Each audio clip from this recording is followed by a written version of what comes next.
கிறிஸ்து இயேசுவுக்குள் மிகவும் அன்பாய் அழைக்கப்பட்ட அன்புக்குரிய சகோதர சகோதரிகளே, உங்கள் யாவருக்கும் கிறிஸ்துவுக்குள்ளான அன்பு வாழ்த்தலையும் இந்த நேரத்திலே கூறிக்கொள்கிறேன். இன்றைய தினத்திலும் நம்ம பார்க்க போகிற ஒரு பாடத்தின் தலைப்பானது வெளிப்படுத்தின விசேஷம் 17ஆம் அதிகாரம் 14வது வசனத்தில் இருக்கிற விஷயங்களை நாம் இன்றைக்கி நம்ம படிக்க போகிறோம். ஸோ இதில் நம்ம என்ன ஒரு தலைப்பு எடுத்திருக்கோம் அப்படின்னு பார்க்கும்பொழுது வசனம் வாசிக்கலாம். வெளிப்படுத்தின விசேஷம் 17ஆம் அதிகாரம் 14ஆம் வசனம். இவர்கள் ஆட்டுக்குட்டியானவருடன் உடனே யுத்தம் பண்ணுவார்கள். ஆட்டுக்குட்டியானவர் கர்த்தாதி கர்த்தரும் ராஜாதி ராஜாவுமாய் இருக்கிறபடியால் அவர்களை ஜெயிப்பார். அவரோடு கூட இருக்கிறவர்கள் அழைக்கப்பட்டவர்களும் தெரிந்து கொள்ளப்பட்டவர்களும் உண்மையுள்ளவர்களுமாய் இருக்கிறார்கள் என்றான். ஸோ இந்த ஒரு தலைப்பு தான் நம்ம எடுத்திருக்கோம். அவரோடு கூட இருக்கிறவர்கள், அழைக்கப்பட்டவர்கள், தெரிந்து கொள்ளப்பட்டவர்கள், உண்மையுள்ளவர்கள். ஸோ அப்போ ஒரு 3 விஷயத்தை நம்ம என்ன பண்ண போகிறோம் அப்படின்னா இன்றைக்கு படிக்க போகிறோம். சரிங்களா? ஸோ அப்போ இந்த ஒரு பாடத்திற்கு என்ன ஒரு தலைப்பு வைக்கலாம் அப்படின்னா, வித் ஹிம் ஆர் கால்டு, அவரோடு கூட இருக்கிறவங்க எப்படிப்பட்டவங்க அப்படின்னு பார்க்கும்பொழுது அழைக்கப்பட்டவர்கள், அண்ட் சூசன், தெரிந்து கொள்ளப்பட்டவர்கள், அண்ட் ஃபெய்த்ஃபுல், உண்மையுள்ளவர்கள். இந்த ஒரு பாடத்திற்கு இதுதான் சரியான ஒரு தலைப்பு. அன்பான சகோதர சகோதரிகளே, இந்த ஒரு தலைப்பு யாரை பற்றினது? சபை வகுப்பாரை கண்டிப்பாக பற்றினது. அது யார்? நாம் தான், இல்லைங்களா? வேறு யாரும் நினச்சின்னு பேச வேணாம். நம்மளை பற்றினது. ஆனால் நம்ம எங்கே இருக்க வேண்டிய ஒரு சூழ்நிலையை பற்றினது. அதான் முக்கியம்.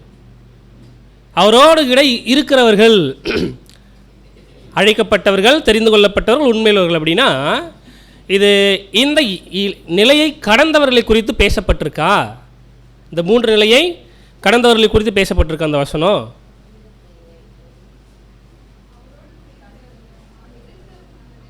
அவரோடு கூட இருக்கிறவங்க, இல்லைங்களா? அவரோடு கூட இருக்கிறவங்க அப்படின்னா இது சபையா மகிமையில் இருக்கும் பொழுது. அப்போ என்னாச்சு? அழைக்கப்பட்டிருக்கணும், தெரிந்து கொள்ளப்பட்டிருக்கணும், உண்மையுள்ள நிலைமைக்கு போய் இருந்தால் தான் என்ன கிடைக்கும் அப்படின்னு பார்க்கும் பொழுது அந்த மகிமை அப்படின்ற ஒரு விஷயத்தை நம்ம என்ன பண்ணுறோம், பார்க்குறோம், இல்லைங்களா? ஸோ அன்புக்குரிய சகோதர சகோதரிகளே, அப்படின்னா சபையாகிய இந்த சரீரமாகிய சபை, சர்ச் ஆஃப் கிரைஸ்ட், மகிமையில் பிரவேசித்தவர்கள். இன்னும் நம்ம சில வார்த்தைகளை நம்ம என்ன பண்ணலாம்னா ஆட் பண்ணி சொல்லலாம். அவருடைய உடன் சுதந்திரர்கள், இல்லைங்களா? ஒருவேளை சபை பூமியில் இருக்கும் பொழுது உடன் சுதந்திரர்கள் அப்படின்னு நம்ம எக்ஸாக்டாக என்ன பண்ணுற முடியாது, சொல்ல முடியாது, இல்லைங்களா? ஸோ அப்போ உடன் சுதந்திரர்கள் அப்படின்னா சபை மகிமையில் இருக்கும் பொழுது நம்ம என்ன பண்ணலாம், ரொம்ப கிளியராக சொல்லலாம், இல்லைங்களா?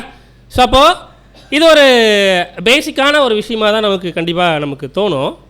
ஆனால் இதுக்குள்ளே இருக்கிற ஆழ்ந்த கருத்துக்கள் எப்படிப்பட்டது? நம்முடைய 7ஆம் தூதன் எழுதின கட்டுரைகள், 2 கட்டுரைகள், 2940 அண்ட் 2941, இந்த 2 கட்டுரைகளிலிருந்து எடுக்கப்பட்ட ஒரு பாடம் தான் இது. அது மட்டும் இல்லாமல் இன்னும் வசனங்களுக்கு என்ன எக்ஸ்பேண்டபிள் கமெண்ட்ஸ் கொடுக்கப்பட்டிருக்கோ அதையும் நம்ம ஆட் பண்ணி இந்த இடத்துல நம்ம போட்டிருக்கோம். சரிங்களா? அதை நம்ம எல்லாத்தையும் கன்சால்டேட் பண்ணி பார்க்க போகிறோம். ஸோ அழைக்கப்பட்டவர்களாக நம்ம இருக்கணும் இந்த பூமியில் இருக்கும் பொழுது, கரெக்டுங்களா? தெரிந்து கொள்ளப்பட்டவர்களாக இந்த பூமியில் இருக்கும் பொழுது இருக்கணும். அதே சமயத்தில் தெரிந்து கொள்ளப்பட்ட நிலையில் கடைசி வரைக்கும் எப்படி இருக்கணும், உண்மையில். ஸோ நம்மளுடைய வாழ்க்கையுடைய முடிவு பரியந்தம் நம்ம எப்படிப்பட்டவர்களாக ஜீவிக்கணும் அப்படின்ற ஒரு விஷயத்தை நம்ம படிக்கிறோம். அப்படின்னா உண்மையுள்ளவர்களாக நம்ம ஜீவிக்கணும், இல்லைங்களா?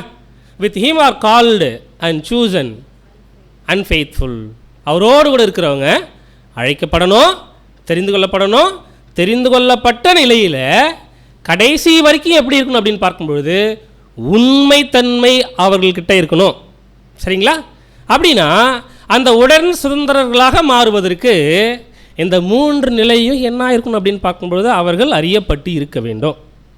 கரெக்டுங்களா?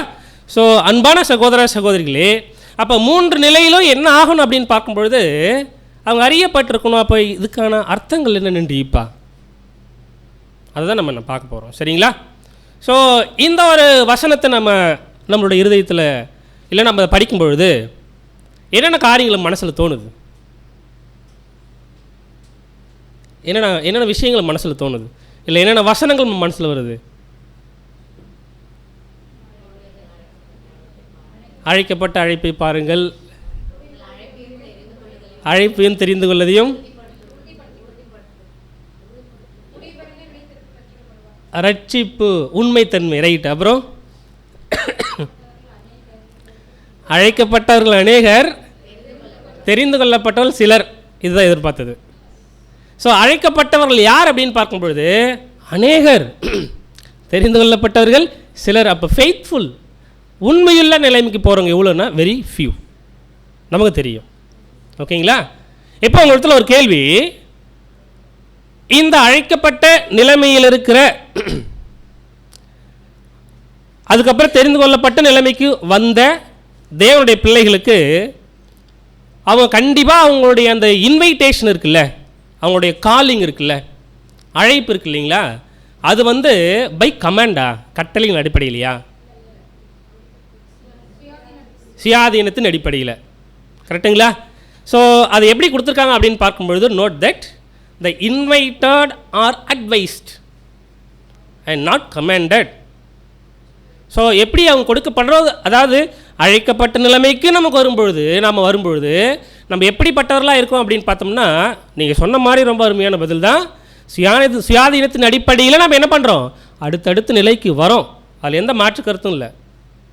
ஆனால் அழைப்பு அப்படின்ற ஒரு விஷயம் நம்ம எப்படி வருது அப்படின்னு பார்க்கும்பொழுது, அழைப்பையும் தெரிந்து கொள்வதையும் உறுதிப்படுத்த கட்டளையெல்லாம் நமக்கு இடப்படலை, அறிவுறுத்தப்படுகிறோம். தட் இஸ் அட்வைஸ்டு, இல்லைங்களா?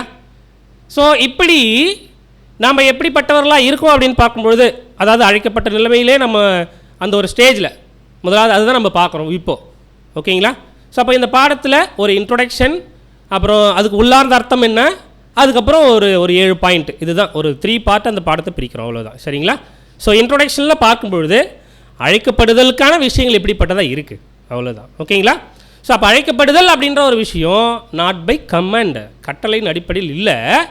எப்படிப்பட்டது அப்படின்னு பார்க்கும்பொழுது அது அறிவுறுத்தப்படுகிற ஒரு விஷயம், இல்லைங்களா? ஒன்று, ஒருவேளை தூதர்களை நம்ம எடுத்துக்கலாம்.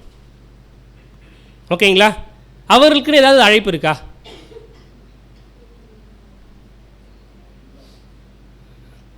கொஞ்சம் யோசிச்சு பார்ப்போம். தூதர்களுக்கு எந்த அழைப்பும் கிடையாது. ஒருவேளை அவர்களுக்கு கட்டளை இடப்படுகிற விஷயங்கள் அந்த கட்டளையில் கீழே அவங்க இருக்கணுமா?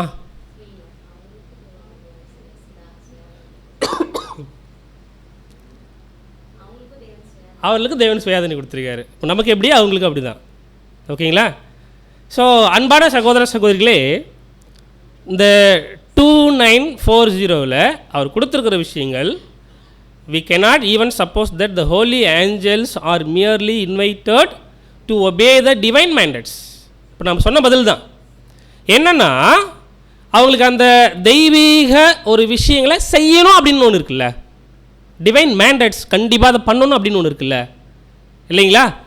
அதுக்காக அவங்க என்ன பண்ணப்படலை அப்படின்னு பார்க்கும்பொழுது அழைக்கப்படலை. ஒரு வேளை எக்ஸாம்பிள் நம்ம சொல்லலாம் பாருங்களேன். அவர்கள் எப்படி இருக்காங்க, அதாவது விழுந்து போனவர்களை நம்ம விட்டுடலாம், பரிசுத்த தூதர்கள், ஹோலி ஏஞ்சல்ஸ். இப்போ அவங்க பரிசுத்தமாக மாறுறது அழைக்கப்படணுமா? இல்லை, தேவைப்படாது, இல்லைங்களா? ஒரு மாரல் அப்படின்ற ஒரு விஷயம் இருக்குல்ல, எந்த ஒரு டிசிப்ளின் இருந்தாலும் சரி, எந்த ஒரு ஒழுங்குகளாக இருந்தாலும் சரி, அதற்காக அழைக்கப்படணுமா? இல்லை. கரெக்டுங்களா? எப்படி தான் அவங்க இருக்கணும் அப்படின்னு பார்க்கும்பொழுது, தேவன் அவர்கள் எப்படி படைச்சாரோ அந்த நிலையில் அவங்க என்ன பண்ணுறாங்க அப்படின்னு பார்க்கும்பொழுது இருக்காங்க சுயாதீனத்தின் அடிப்படையில். ஓகேங்களா? ஆனால் ஒரு விஷயத்தை கிளியராக சொல்கிறாரு, we must suppose that they are under a law commanding their obedience. என்ன புரிஞ்சுக்கிறது? கொஞ்சம் ஆங்கிலத்தில் வரும், நான் தமிழ்லையும் நான் சொல்லிடுறேன், அதனால் நீங்கள் ஆங்கிலத்திலே சொல்லிட்டு இருக்கீங்கன்னு யோசிக்க வேண்டாம். ஓகேங்களா? பாயிண்ட் 2 இருக்குல்ல, இந்த பாயிண்ட் எப்படி இருக்குது அப்படின்னா, இருந்தாலும் அவங்க சட்டத்திட்டங்களுக்கு கீழ்பட்டு தான் இருக்கணும். கரெக்டுங்களா? ஒருவேளை சட்டத்திட்டங்களுக்கு கீழ்ப்படிந்து இல்லை அப்படின்னா என்ன ஆகும்?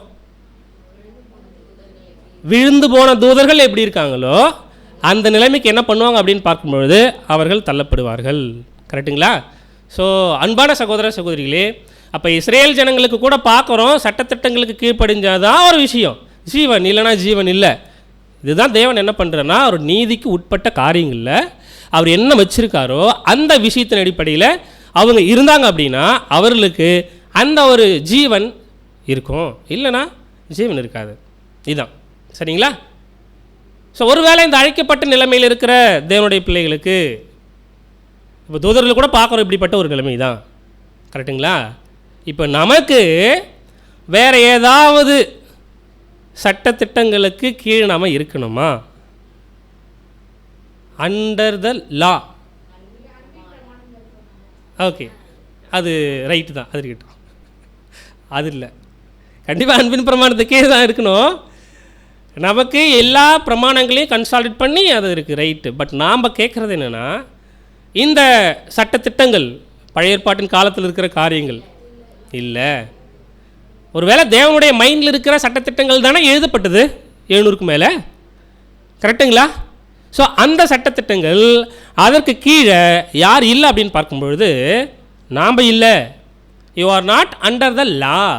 சட்டங்களுக்கு கீழே இல்லை, பட் அண்டர் த கிரேஸ், இல்லைங்களா? ஸோ அப்போது கிருபை கீழே நம்ம என்ன ஆகிறோம் அப்படின்னு பார்க்கும்பொழுது இருக்கிறோம். காரணம் என்னன்னு சொல்லுங்கள்.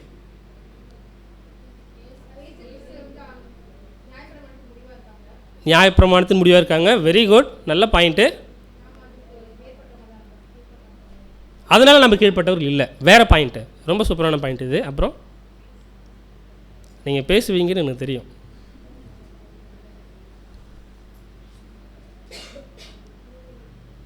சிஸ்டர், அவருடைய கிருபையின் கீழே இருக்கிறதுனால நம்முடைய சுயாதீனத்தின் அடிப்படையில் நாம் தேவனை என்ன அதை தேவனுக்கு நம்மளை அர்ப்பணிக்கிற ஒரு விஷயம், உடன்படிக்கை செய்கிற ஒரு விஷயம். கரெக்ட்,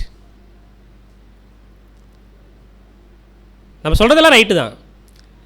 இந்த டிவைன் லா கீழே நம்ம இல்லை, அதாவது சொல்கிறது பழைய ஏற்பாட்டின் காலத்திலேருந்து அந்த ஒரு காரியங்களுக்கு நம்ம இல்லை அப்படின்னா நம்மளுடைய அந்த ஒரு செலெக்ஷன் இருக்குல்ல, நம்முடைய லிட்டில் ஃப்ளாக், அதாவது சிறுமந்தையனுடைய அந்த ஒரு செலெக்ஷன், தெரிந்து கொள்ளப்படுதல் அப்படின்ற ஒரு விஷயம் இருக்கு இல்லைங்களா? அது எப்படி அப்படின்னு பிரதர் எழுதுறாரு அப்படின்னா, இங்கே இந்த சுவிசேஷ யுகத்தில் திருச்சபையின் பிள்ளைகள் சிறுமந்தை வகுப்பார் அவங்க எப்படி தேர்ந்தெடுக்கப்படுறாங்க அப்படின்னு பார்க்கும்பொழுது along lines of self denial, sacrifice. 2 point ரொம்ப ரொம்ப முக்கியம். ஓகேங்களா? ஸோ அப்படின்னா இந்த ஒரு விஷயம் கண்டிப்பாக யாருக்கு அப்படின்னு பார்க்கும்பொழுது நமக்கு மட்டும்தான். ஒருவேளை நம்ம அழைக்கப்பட்டு தெரிந்து கொள்ளப்பட்ட நிலைமைக்கு வந்துட்டு பிற்பாடு செல்ஃப் டெனியல் பண்ணுறதும் சாக்ரிஃபைஸ் பண்ணுறதும் நம்மக்கிட்ட தான் இருக்குது. அதுவும் எப்படிப்பட்டது? சுயாதீனத்தின் அடிப்படையில், இல்லைங்களா? ஸோ அன்புக்குரிய சகோதர சகோதரிகளே, இந்த ஒரு விஷயத்தில் நம்ம பார்க்கும்பொழுது நாம் எப்படிப்பட்டவர்களாக எதற்காக நம்ம தேர்ந்தெடுக்கப்படுகிறோம் அப்படின்னு பார்த்தோம் அப்படின்னா, கண்டிப்பாக சட்டத்திட்டங்களுக்காக அல்ல, எதை செய்யறதுக்காக அப்படின்னு பார்க்கும்பொழுது பலி செலுத்துவதற்காக, இல்லைங்களா? அதாவது சுயத்தை வெறுப்பதற்காக. கரெக்டுங்களா? ஒருவேளை இஸ்ரேல் ஜனங்களுக்கு நம்ம எடுத்துவிட்டோம் அப்படின்னா அவங்க லிட்ரலாக பலி செலுத்தின ஒரு விஷயம் இருக்குது. கரெக்டுங்களா? ஆனால் சுயத்தை வெறுத்தல் அப்படின்ற ஒரு விஷயம் அவங்களுக்கு எதெல்லாம் சொன்ன மாதிரி நம்ம பார்க்குறோமா? எங்கேயாவது ஒரு இடத்துல பார்க்குறோமா சுயத்தை வெறுத்தல் அப்படின்ற ஒரு விஷயம்? இல்லைங்களா? தன்னையே என்ன பண்ணணும்னா பலி செலுத்தணும் இல்லை. அவங்களுக்குன்னு கொடுக்கப்பட்ட ஆர்டினேஷன் அப்படின்றது வேறு. அவங்களுக்குன்னு நியமிக்கப்பட்ட ஒரு விஷயங்கள் என்னென்னா சட்டத்திட்டங்களை அவங்க கீழ்ப்படியணும். அது கீழ்ப்படிஞ்ச ஜீவன், இல்லைன்னா இல்லை. ஆனால் இந்த அழைக்கப்பட்டு தெரிந்து கொள்ளப்பட்ட நிலைமைக்கு வந்திருக்கக்கூடிய ஜனங்கள் நமக்கு எப்படிப்பட்டவர்களாக நம்ம தேர்ந்தெடுக்க, அதாவது எப்படிப்பட்டவர்களாக வந்துட்டு எப்படி என்ன செய்கிறோம் அப்படின்னா தங்களை அர்ப்பணிக்கிறோம். இன்னொரு முக்கியமான பாயிண்ட்டு, சுயத்தை வெறுக்கிற ஒரு விஷயம். ஓகேங்களா? 2 ஸோ இன்னொரு அருமையான பாயிண்ட் பிரதர் ஆட் பண்ணுறாங்க இந்த இடத்துல. 2 பேதுரு 1ஆம் அதிகாரம் 14வது வசனத்தில் நமக்கு கண்டிப்பாக அந்த வசனம் என்னன்னு தெரியும் இல்லைங்களா? ஸோ என்ன அப்படின்னு பார்க்கும்பொழுது, நாம் அழைக்கப்பட்டவர்களாக இருக்கும் பொழுது தேவன் என்ன கொடுக்குறாரு அப்படின்னு பார்த்தோம்னா, ஒரு இன்விடேஷன் கொடுக்குறாரு, அழைக்கப்பட்டு நம்ம வரோம். அது ஒரு பெரிய விஷயம்தான். ஆனால் அது கூட சேர்த்து ஒரு இன்சென்டிவ் கொடுக்குறாருங்களா. அந்த இன்சென்டிவ் என்ன தெரியுமா? ப்ராமிசஸ். இன்சென்டிவ்னா என்ன? ஊக்கம் கொடுக்கறதுக்காக கொடுக்க வேண்டிய ஊக்கத்தொகை. இதை நம்ம என்ன சொல்லுவோம்? இன்சென்டிவ் அப்படின்னு சொல்லுவோம். ஸோ அப்படின்னா நமக்கு அழைக்கப்பட்ட நிலைமையில் இருந்து வந்து ஒரு வேளை தெரிந்து கொள்ளப்பட்ட நிலைமைக்கு வந்துட்டா கூட ரொம்ப அழகான பாயிண்ட் என்ன கொடுக்கப்பட்டிருக்கு அப்படின்னு பார்த்தோம்னா, precious promises attached as incentives. அவருடைய அழைப்பில் எதுவும் சேர்க்கப்பட்டிருக்கு அப்படின்னு பார்க்கும்பொழுது, ப்ரீஷியஸ் ப்ராமிசஸ், மகா மேன்மையும் அருமையுமான வாக்குத்தத்தங்கள். ஓகேங்களா? ஒருவேளை அழைக்கப்பட்ட நிலைமையில் நாம் இருக்கும்பொழுது வாக்குத்தத்தத்தை பற்றியே நமக்கு தெரியாது அப்படின்னா நம்ம இந்த அழைப்புக்குள்ளே வந்திருப்போமா? நீங்கள் சொல்லுங்கள், கொஞ்சம் யோசிச்சு சொல்லுங்கள்.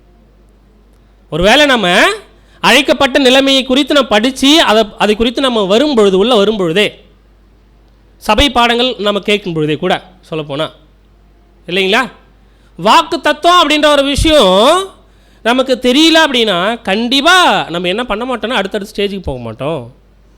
ஸோ தேவன் என்ன பண்ணுறாரு அப்படின்னு பார்க்கும்பொழுது, அந்த ஒரு காலிங் அழைப்பு கொடுக்குற அந்த டைமில் அதோட சேர்த்து என்னவோ இன்சென்டிவாக நமக்கு கொடுக்குறாரு அப்படின்னு பார்க்கும்பொழுது ஒரு ஊக்கத்தை கொடுப்பதற்கு என்ன கொடுக்குறாரு அப்படின்னா மேன்மையும் அருமையுமான வாக்குத்தத்தங்களை கொடுக்குறாங்க. ஓகேங்களா? ஸோ அன்பானவர்களே, if you obeys God's invitation, ஒருவேளை நாம் தேவனுடைய அந்த அழைப்பை நம்ம ஏற்றுக்கிறோம் அப்படின்னா நாம் எப்படிப்பட்டவர்கள்? அழைக்கப்பட்டு வந்துட்டோம். அதில் ஒரு பாயிண்ட் ஆட் பண்ணியிருக்காங்க, எஃபெக்டிவ்லி கால்டு. கால்டுக்கும் எஃபெக்டிவ்லி கால்டு வித்தியாசம் இருக்குது இல்லைங்களா? ஸோ அப்போது நம்ம அழைக்கப்படுவதற்கு ஒரு அழைப்பு தேவன் கொடுக்குறாரு, அதை நம்ம ஏற்றுக்கிட்டு வந்துட்டோம் அப்படின்னா நம்ம அழைக்கப்பட்ட நிலைமைக்கு வந்துட்டோம் இல்லைங்களா? அதை எப்படி தேவன் பார்க்குறாரு அப்படின்னு பார்க்கும்பொழுது, ஹிஸ் அக்செப்டன்ஸ் மீன்ஸ் ஏ ஃபுல் கான்சிக்ரேஷன். அப்போது தேவன் நம்மளுடைய அழைப்பை அவர் ஏற்றுக்கிறாரு அப்படின்னு வச்சுக்கோங்களேன். ஏற்றுக்கிறாரு, அக்செப்ட் பண்ணிக்கிறாரு அப்படின்னா அது எப்படிப்பட்டது? ஒரு முழுசான ஒரு அர்ப்பணிப்பாக நம்மளுடைய அர்ப்பணிப்பு இருக்கும்பொழுது தான் தேவன் என்ன செய்கிறார் அப்படின்னு பார்க்கும்பொழுது ஏற்றுக்கிறத பார்க்குறோம். சரிங்களா? அடுத்த ஒரு பாயிண்ட்டு என்ன அப்படின்னா, இந்த பூமிக்குரிய நம்பிக்கைகள், இந்த பூமிக்குரிய மற்ற எல்லா காரியங்கள், ப்ராஸ்பெக்ட்ஸ் அப்படின்னு கொடுக்கப்பட்டிருக்கு. சரிங்களா? இது எல்லாத்தையும் ஒன்றுமில்லை அப்படின்னு சொல்லிட்டு விடுகிற ஜனங்களாக இருக்கிறவங்க அந்த ஃபுல்லி கான்சிக்ரேட்டட். சரிங்களா? நான் ரிப்பீட் பண்ணுறேன் மறுபடியும். தேவன் என்ன பண்ணுறாரு அப்படின்னு பார்க்கும்பொழுது நம்ம அழைக்கப்படுறோம், வந்துடுறோம். தேவன் ஒரு அழைப்பு கொடுக்குறாரு, நம்ம வந்துடுறோம். அதுக்கப்புறம் என்ன செய்கிறோம் அப்படின்னு பார்க்கும்பொழுது, ஒருவேளை தேவன் நம்மளுடைய அவர் அழைப்பை நம்ம கேட்டு நம்மளை ஏற்றுக்கிறாரு அப்படின்னா நம்ம முழுசாக அர்ப்பணிக்கப்பட்டாதான் என்ன பண்ண முடியும் அப்படின்னு பார்க்கும்பொழுது, ஸோ நம்ம அந்த ஒரு விஷயத்துக்குள்ளே வரோம் அப்படின்றத பார்க்குறோம். Is acceptance means a full consecration. So எப்படி அதுக்கு தான் விளக்கம் கொடுக்குறாரு. முழுசாக ஆல் ஏர்த்லி ஹோப்ஸ், எல்லா இந்த பூமிக்குரிய நம்பிக்கைகள், இந்த பூமிக்குரிய காரியங்கள் எல்லாவற்றையும் ரெனான்சிங் அப்படின்னா விட்டுட்டு இல்லைங்களா, விட்டுட்டு வருகிறவர்கள். இந்த பூமிக்குரிய எல்லா விஷயங்களையும் விட்டுட்டு வருகிறவர்கள் தான் யார் அப்படின்னு பார்த்தோம்னா ஃபுல்லி கான்சிக்ரேட்டட். சரிங்களா? ஸோ இதுக்கு பேர் தான் என்ன சொல்கிறாருன்னா, ஒரு அடிஷ்னலாக ஒரு பாயிண்ட், செல்ஃப் சாக்ரிஃபைஸ், சுய தியாகம் செய்கிறது இல்லைங்களா? So God's acceptance of the sacrifice. அப்போ சாக்ரிஃபைஸ் அப்படின்னு போட்டு இங்கே என்ன கொடுத்துருக்காரு அப்படின்னு பார்த்தோம்னா என்ன கொடுத்துருக்காருங்க? தி கான்சிக்ரேஷன். ஸோ இப்படி பார்க்கும்பொழுது அன்புக்குரிய சகோதர சகோதரிகளே, நம்ம இந்த ஒரு இன்ட்ரோடக்ஷனில் நம்ம என்ன சிந்திச்சிருக்கோம் அப்படின்னா, அழைக்கப்படுதல் எப்படிப்பட்டதாக இருக்குது, அந்த அழைக்கப்படுதல் அப்படின்ற ஒரு விஷயத்துக்குள்ளே தேவன் நமக்கு என்ன சேர்த்து என்ன பண்ணுறாரு, இன்சென்டிவாக என்ன கொடுக்குறாரு, நாம் எப்படி முழுசாக அர்ப்பணிக்கப்படுகிறோம். ஸோ அப்போ முழுசாக அர்ப்பணிக்கப்படுகிற ஒரு விஷயம் என்ன அப்படின்னு பார்த்தோம்னா, இந்த எல்லா பூமிக்குரிய நம்பிக்கைகள் மற்ற எல்லாத்தையும் விட்டுட்டு வர்றது. சரிங்களா? இன்னும் கூட நம்ம சில வசனங்களை வாசிக்கலாம். 2 பேதுரு 1:10. 2 பேதுரு 1:10. ஆகையால் சகோதரரே, உங்கள் அழைப்பையும் தெரிந்து கொள்ளுதலையும் உறுதியாக்கும்படி ஜாக்கிரதையாயிருங்கள். இவைகளை செய்தால் நீங்கள் ஒரு காலம் இடறி விழுவதில்லை. நம்ம அழைக்கப்பட்டவர்களாக தான் இருந்தோம். ஸோ அழைக்கப்பட்டவர்கள் அப்படின்னா யாரெல்லாம் அழைக்கப்பட்டவர்கள்? நீங்கள் எல்லோரும் அழைக்கப்பட்டவர்கள் தான். ஒருவேளை உலகத்தில் இருக்கிற கிறிஸ்தவர்கள் நீங்கள் எப்படி கேட்டிங்கன்னா அவங்கள அழைக்கப்பட்டவர்களே இல்லையா? இல்லைன்றோம் ஆமான்றோம். நம்ம என்ன பண்ணணும் தெரியுமா? இப்போது இயேசு கிறிஸ்துனுடைய ஈடுபலியை விசுவாசிக்கிறவங்க தான் அழைக்கப்பட்டவர்கள் இல்லைங்களா? அப்போ என்ன செய்யணும் அப்படின்னா, நம்ம இன்னும் அந்த டேபர்னாக்கில் இருக்கிற என்ன செய்யணும், அந்த ஒரு பலிபீடத்தை பற்றி, அங்கே இன்னும் அந்த சாக்ரிஃபைஸ் எப்படிப்பட்டது, அப்போ நீதிமானாக்கப்படுதல்லாம் என்ன, அழைக்கப்படுதல்லாம் என்ன, இப்படிப்பட்ட விஷயங்களை இன்னும் என்ன பண்ணணும், நம்ம டீட்டெயிலாக படிக்கணும். ரைட்டு, நமக்கு தெரியும், கொஞ்சம் ஞாபகப்படுத்திக்கலாம். ரைட், ஓகேங்களா? ஸோ அன்புக்குரியவர்களே, நம்ம அழைக்கப்பட்டவர்களாக தான் இருந்தோம். அப்போ அழைக்கப்பட்டவர்களாக இருக்கிறோன்னா எப்படி இருந்தோம், அது எப்படிப்பட்டதான ஒரு நிலை? சொல்லப்போனால் உலகத்தில் இருக்கிற கிறிஸ்தவர்கள் அழைக்கப்பட்டவர்கள் தான். கரெக்டு. லேவியர்களை நம்ம என்ன பண்ணலாம் சொல்லலாம், கரெக்டுங்களா? ஆனால் பாவிகளாக இருந்தோம். ஒருவேளை நீங்கள் இப்படி யோசிக்கக்கூடாது, அப்போ இப்போல்லாம் பாவிகள் இல்லையா? இப்போ தெரிந்து கொள்ளப்பட்ட நிலைமைக்கு நம்ம வந்துட்டு பிற்பாடு பாவிகளாக இல்லையா அப்படி நம்ம யோசிக்கலாம். பாவிகள் தான். கிறிஸ்துவனுடைய நீதியினால் போர்த்தப்பட்டதுனால தேவன் நம்ம எப்படி பார்க்குறாருன்னா கிறிஸ்துவை தான் பார்க்குறாரு. Very simple. ஓகேங்களா? அது மட்டும் இல்லாமல் இயேசு கிறிஸ்துவனுடைய அவர் மேல் வைத்த விசுவாசத்தின் அடிப்படையில் நம்ம என்ன பண்ணப்பட்டோம் அப்படின்னு பார்க்கும்பொழுது அழைக்கப்பட்டோம். ஆனால் ரொம்ப கிளியராக இந்த ரேன்சம் அப்படின்ற ஒரு விஷயத்தை அண்டர்ஸ்டாண்ட் பண்ணதுனால, ஸோ ஜஸ்டிஃபிகேஷன் அப்படின்ற ஒரு விஷயத்துக்குள்ள என்ன பண்ணோம் வந்தோம். ஓகேங்களா? நீதிமானாக்கப்படுதல் அப்படின்ற ஒரு விஷயத்தில் அதன் மேலே வச்சு விசுவாசம், அவர் தான் உலக ரட்சகர் இல்லைங்களா? ஸோ இதன் மேலே வச்ச விசுவாசத்தின் அடிப்படையில் நம்ம என்னவா வந்தோம் அப்படின்னு பார்க்கும்பொழுது நீதிமானாக்கப்பட்டு நிலை இருந்தோம். ஸ்டில் அப்படி தான். ஸோ அழைக்கப்பட்ட நிலைமையில் இருந்து தெரிந்து கொள்ளப்பட்ட நிலைமைக்கு நம்ம வருகிறோம் அப்படின்னா நம்மளை அர்ப்பணிக்கிறோம். ரொம்ப நல்ல வசனம். ரோமர் 12:1 அப்படி இருக்க சகோதரரே, நீங்கள் உங்கள் சரீரங்களை பரிசுத்தமும் தேவனுக்கு பிரியமான ஜீவபலியாக ஒப்பு கொடுக்க வேண்டும் என்று. நம்முடைய வாழ்க்கையில் இந்த வசனம் நிறைவேறிச்சு. இப்போது அழைக்கப்பட்ட இந்த நிலைமையிலிருந்து தெரிந்து கொள்ளப்பட்ட நிலைமைக்கு வர்றப்போ, கரெக்டுங்களா? ஸோ நம்ம பேப்டிசம் எடுக்கும்பொழுது அந்த அர்ப்பணிப்பு அப்படின்ற ஒரு விஷயம் இருக்கு இல்லைங்களா? அந்த கான்சிகரேஷன் அப்படின்ற ஒரு விஷயம் இருக்குல்ல, அந்த ஃபுல்லி கான்சிகரேஷன் அப்படின்ற ஒரு விஷயம் இருக்குல்ல, அதனுடைய புரிதல் இன்னும் அந்த அளவுக்கு நமக்கு இருந்திருக்காது. இது நிதர்சனமான உண்மை. நான் சொல்கிறது இப்போ அப்படின்னா, நம்ம என்றைக்கு நம்ம அர்ப்பணிக்கிறோமோ, நம்ம என்றைக்கு நம்மளை ஒப்பு கொடுக்குறோமோ தேவனுக்கு, நம்ம கான்சிகரேஷன் பேப்டிசம் நம்ம என்றைக்கு எடுக்கிறோமோ அன்னைக்கு இந்த முழு அர்ப்பணிப்பை பற்றின புரிதல் அந்தளவுக்கு நமக்கு என்ன ஆகாது, இருக்காது. அப்படின்னா நம்மளுடைய கான்சிகரேஷனுக்கு அப்புறம், நம்ம பேப்டிசம் எடுத்ததுக்கு அப்புறம் தான் என்ன நடக்குது அப்படின்னு பார்க்கும் பொழுது நம்ம இன்னும் என்ன பண்ணுறோம், அந்த தெரிந்து கொள்ளப்பட்ட நிலையில் எப்படி உண்மையாக இருக்கிறது, தட் இஸ் எப்படி நம்ம முழுசாக நம்மளை இன்னும் அர்ப்பணிக்கிறது அப்படின்ற ஒரு விஷயத்தினுடைய புரிந்து கொள்ளுதலுக்கு என்ன பண்ணுறோம், வரோம். ஓகேங்களா? ஸோ மேஜிக் மாதிரி நம்ம என்ன ஆகலை அப்படின்னு பார்க்கும்பொழுது, நம்ம அந்த ஒரு தண்ணீர் முழுக்குள்ளே போயிட்டு வரும்பொழுது நமக்கு எல்லாமே என்ன இல்லை, தெரிஞ்சில்லை, அது தேவனுடைய சித்தமும் இல்லை. ஓகேங்களா? ஸோ அப்போ முழுசாக தங்களை அர்ப்பணிக்கிறதுனா என்ன, இப்போ தான் சில பாயிண்ட்ஸ் பார்த்தோம். Earthly, very good, yes, okay okay.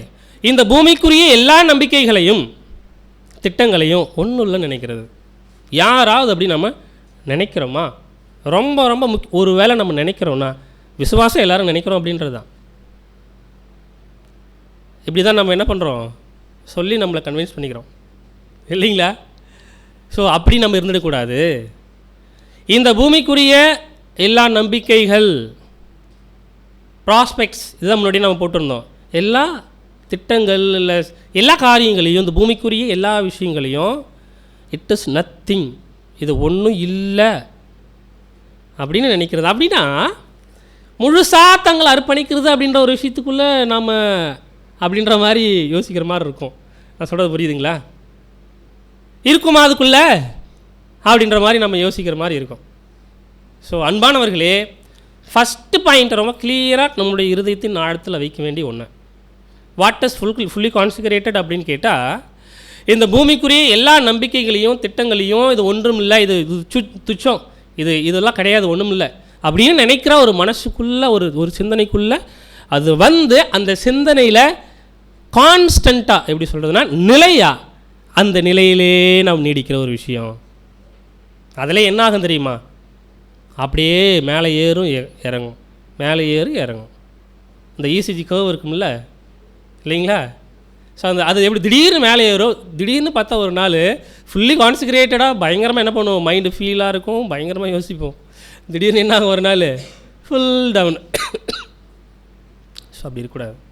So அப்போ நம்மளுடைய வாழ்க்கையில் நம்ம முழுசாக அர்ப்பணிக்கிற ஒரு விஷயம் இப்படிப்பட்டது தான் அப்படின்னு நம்ம புரிஞ்சுக்கிறோம் அப்படின்னா, அந்த நிலையில் நிலைத்திருந்து நம்ம மேல் நோக்கி போகணும், ஒழிய கீழே வரக்கூடாது. பாயிண்ட் நம்பர் 2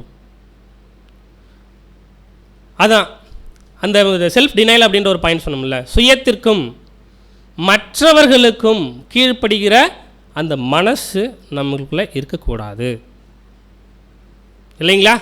அப்போது சுயத்துக்கு நம்ம செல்ஃபுக்கு கீழ்ப்படியும் இல்லை அப்படின்னா என்ன அர்த்தம்? நமக்கே நம்ம என்ன பண்ணுவோம், ஸ்பிரிச்சுவலாக நம்ம வாழ்கிறதுக்கு கீழ்ப்படிய மாட்டோம். ஆனால் நமக்குன்னு சுயம் இருக்கும் இல்லைங்களா? அந்த சுயத்தை செய்வதற்கு நம்ம என்ன பண்ணுவோம்னா நம்ம ஒபே பண்ணுவோம். இது என்ன பிரச்சனை அப்படின்னா, அப்படி ஒபே பண்ணுறது நமக்கே தெரியாது. கரெக்டுங்களா? ஸோ அப்போது சுயத்திற்கு கீழ்ப்படிக்கிற மனசு நம்மளுக்கு இருக்கக்கூடாது. ஓகேங்களா? அடுத்து மற்றவர்களுக்கு அப்படின்ற ஒரு விஷயம் என்ன அப்படின்னு பார்க்கும்பொழுது இந்த இடத்துல இன்னும் கொஞ்சம் டீட்டெயிலாக நம்ம பின்னாடி பார்க்கலாம், இந்த ஒரு பாயிண்ட் எப்படி அப்படின்னு சொல்லிட்டு. ஸோ மற்றவர்களுக்கு அப்படின்னா வெளியில் இருக்கிற மற்ற சட்டத்திட்டங்கள், அது மட்டும் இல்லாமல் நமக்குன்னு தனியாக ஒரு சத்தியத்தின் அடிப்படையில் இருக்கிற பிரின்சிபல் இல்லாமல் நமக்குன்னு தனியாக ஒரு ஒரு ஒரு ஒரு பிரின்சிபிள்ஸ், அது மட்டும் இல்லாமல் ஒரு எத்திக்ஸு, இந்த மாதிரியெல்லாம் வச்சுக்கிற நிறைய காரியங்கள் எல்லாம் ஸோ வச்சுக்கிட்டு அதுக்கு கீழ்ப்படுகிற ஒரு விஷயம் நம்மளுக்குள்ளே இருக்கக்கூடாது. ஓகேங்களா? ஸோ இதுதான் நம்ம என்ன பண்ணுறோம் பார்க்குறோம். ஆனால் முழுசாக தங்களை அர்ப்பணிக்கிறதுனா என்ன அப்போ அப்படின்னு பார்க்கும்பொழுது 3வது பாயிண்ட்டு, தேவனுக்கு மாத்திரமே கீழ்ப்படியணும். ரீப்ரிண்ட் நம்பர் 2941 என்ன அழகாக எழுதியிருக்காரு அப்படின்னா, இந்த முழு அழைப்புக்குள்ளே வந்தவர்கள் சொற்பமானவர்களே அப்படின்னு எழுதியிருக்காரு. இது கேட்குறதுக்கு நமக்கு எப்படி தெரியுமா இருக்கும், இப்போ பயமாக இருக்கும். ஐயோ அப்போ நம்ம எங்கே நின்றுட்டுருக்கோம்? கரெக்டுங்களா? அப்போ முழு அர்ப்பணிப்புக்குள்ளே வந்தவங்க 2941 இவங்க எப்படிப்பட்டவர்கள் அப்படின்னா கொஞ்சம் பேர் தான், ரொம்ப சொற்பமானவர்கள். இப்போ நம்ம யோசித்து பார்க்கலாம், தமிழ்நாட்டில் எத்தனை பேர் இருக்காங்க அப்படின்னு, பாண்டிச்சேரியில் எத்தனை பேர் இருக்காங்க, அப்புறம் கர்நாடகாவில் கொஞ்சம் நார்த் இந்தியாவில் கொஞ்சம் பேர். ஸோ ஃபாரினில் அன்பு சகோதரர்கள் நிறைய பேர் என்ன பண்ணுறாங்கன்னா இருக்காங்க இல்லைங்களா? அப்படி இத்தனை பேர் ஒரு அப்ராக்சிமேட்டாக நம்ம ஏதோ ஒரு சின்ன அமௌண்ட் வச்சுக்கலாம், ஒரு எண்ணிக்கை வச்சுக்கலாம். இந்த எண்ணிக்கையில் சொற்பமானவர்கள் தான் தங்களை முழுசாக அர்ப்பணிச்சிருக்காங்க அப்படின்ற ஒரு விஷயத்தை கேட்கும்பொழுது நம்மளுக்கு எப்படி இருக்குது அப்படின்னா மனசுக்குள்ளே கொஞ்சம் பயம் வருது. கரெக்டுங்களா? ஸோ அதுவே இன்னும் டீட்டெயிலாக கொடுக்குறாங்க. நமது அறிவும் நமக்கு வேண்டிய இந்த அனுபவமும் எந்த அளவுக்கு அதிகமாகிறதோ நல்லா புரிஞ்சுக்கலாம். ஃபுல்லி கான்செக்ரேட்னா இதான். ஸோ அப்போ முழுசாக தங்களை அர்ப்பணிக்கிற ஒரு விஷயத்துக்குள்ளே வந்து தேவனுடைய பிள்ளைகளை நமக்கு அந்த நாலேஜ், எதை பற்றின நாலேஜ், சத்தியத்தை பற்றின அந்த அறிவு அதிகமாகணும். அது சத்தியத்தை பற்றின அறிவு அதிகமான பிற்பாடு அதனால் வருகிற அனுபவங்கள் எந்த அளவுக்கு அதிகமாகுதோ அந்த அளவுக்கு என்ன இருக்கும், நிதானமாய், அதாவது நிதானிப்பு எக்ஸ்பேண்ட் ஆகும். நிதானிக்கிற ஒரு சிந்தனை அது என்ன ஆகும்னா விரிவுபடுத்தப்படும். சாபர்லி அப்படின்னு சொல்லுவோம்ல, இல்லைங்களா? ஸோ அப்போ நம்ம நிதானிக்கிற ஒரு சிந்தனைகள் என்ன ஆகும் அப்படின்னு பார்க்கும்பொழுது, ஒருவேளை நமக்கு அனுபவமே இல்லை வச்சுக்கோங்களேன். அனுபவம் எதன் அடிப்படையில் வரும்? ஏதோ வரும் அனுபவம் கண்டிப்பாக. ஆனால் அந்த அனுபவத்தை நம்ம நிதானமாக பார்க்குறதுக்கு டெஃபினட்டாக நமக்கு என்னெல்லாம் வேணும் அப்படின்னா நாலேஜ். ஒருவேளை அனுபவம் இல்லாமல் நம்ம நிதானிக்க முடியாது. ஸோ அப்போது நம்ம ஃபுல்லாக கான்சன்ட்ரேட் பண்ணுறோம் அப்படின்ற ஒரு விஷயத்த இன்னும் டீட்டெயிலாக நம்ம அண்டர்ஸ்டாண்ட் பண்ணோன்னா நம்மளுடைய வாழ்க்கையில் இன்னும் நம்ம என்ன செய்யணும் அப்படின்னு பார்க்கும்பொழுது படிச்சுட்டே இருக்கணும். ஓகேங்களா? ஸோ அன்பான சகோதர சகோதரிகளே, அப்படின்னா இங்கே எந்த அளவுக்கு நமக்கு அறிவும் அனுபவமும் அதிகமாகுதோ அந்த அளவுக்கு நிதானிப்பு விரிவுபடுத்தப்படும். ரொம்ப நல்ல பாயிண்ட்டு. அதே போல் எந்த அளவுக்கு நம்மளுடைய நிதானிப்பு விரிவுபடுத்தப்படுகிறதோ, நம்மளுடைய நிதானிக்கிற ஒரு விஷயம் எக்ஸ்பேண்ட் ஆகிறதோ, அந்த அளவுக்கு முழு அர்ப்பணிப்பை பற்றி நம்ம தெரிஞ்சுப்போம். யோசிக்க முடியுதுங்களா? கண்டிப்பாக இந்த ஒரு எளிமையான ஒரு பாயிண்ட் தான். ஆனால் இது நம்மளுடைய வாழ்க்கையில் செய்கிறது ரொம்ப கஷ்டமான ஒரு விஷயந்தான், இல்லைங்களா? அதாவது நம்மளுடைய வாழ்க்கையில் அறிவு அனுபவம் எந்த அளவுக்கு அதிகமாகுதோ அந்த அளவுக்கு நிதானிப்பு வந்து டெஃபினட்டாக அது அதிகமாகும், அது எக்ஸ்பேண்ட் ஆகும். எந்த அளவுக்கு நிதானிப்பு எக்ஸ்பேண்ட் ஆகுதோ, அது அதிகமாகுதோ அந்த அளவுக்கு தான் நம்ம முழு அர்ப்பணிப்பை பற்றி நம்ம என்ன பண்ணுவோம், தெரிஞ்சுப்போம். ஸோ அப்போ ஃபுல்லி கான்சன்ட்ரேஷனை பற்றி நம்ம சில பாடங்கள் கேட்போம் இல்லைங்களா? அதாவது புதுசாக இந்த ஒரு பாடம், ஒரு வேளை நம்ம ஒரு பேசிக் கிளாஸில் இந்த டேபர்னாக்கிள் சப்ஜெக்ட் பார்க்குறோம், அப்பா இப்படி தேவன் வச்சுருக்காரு போகிறீங்களா அப்படின்னு யோசிப்போம்ல. அந்த மாதிரி அப்போ ஃபுல்லி கான்சன்ட்ரேஷன் அப்படின்றது இவ்வளோ பெருசா? அப்போ இப்படி நம்ம இது இன்னும் தெரிஞ்சுக்கணுமா? எஸ், ஆமாம். நம்ம யோசிக்கிற மாதிரி டெஃபினட்டாக இல்லை, இல்லைங்களா? ஸோ அப்போது முழுசாக தங்களை அர்ப்பணித்த ஜனங்கள் கொஞ்சம்தான், நிறைய பேர் இல்லை.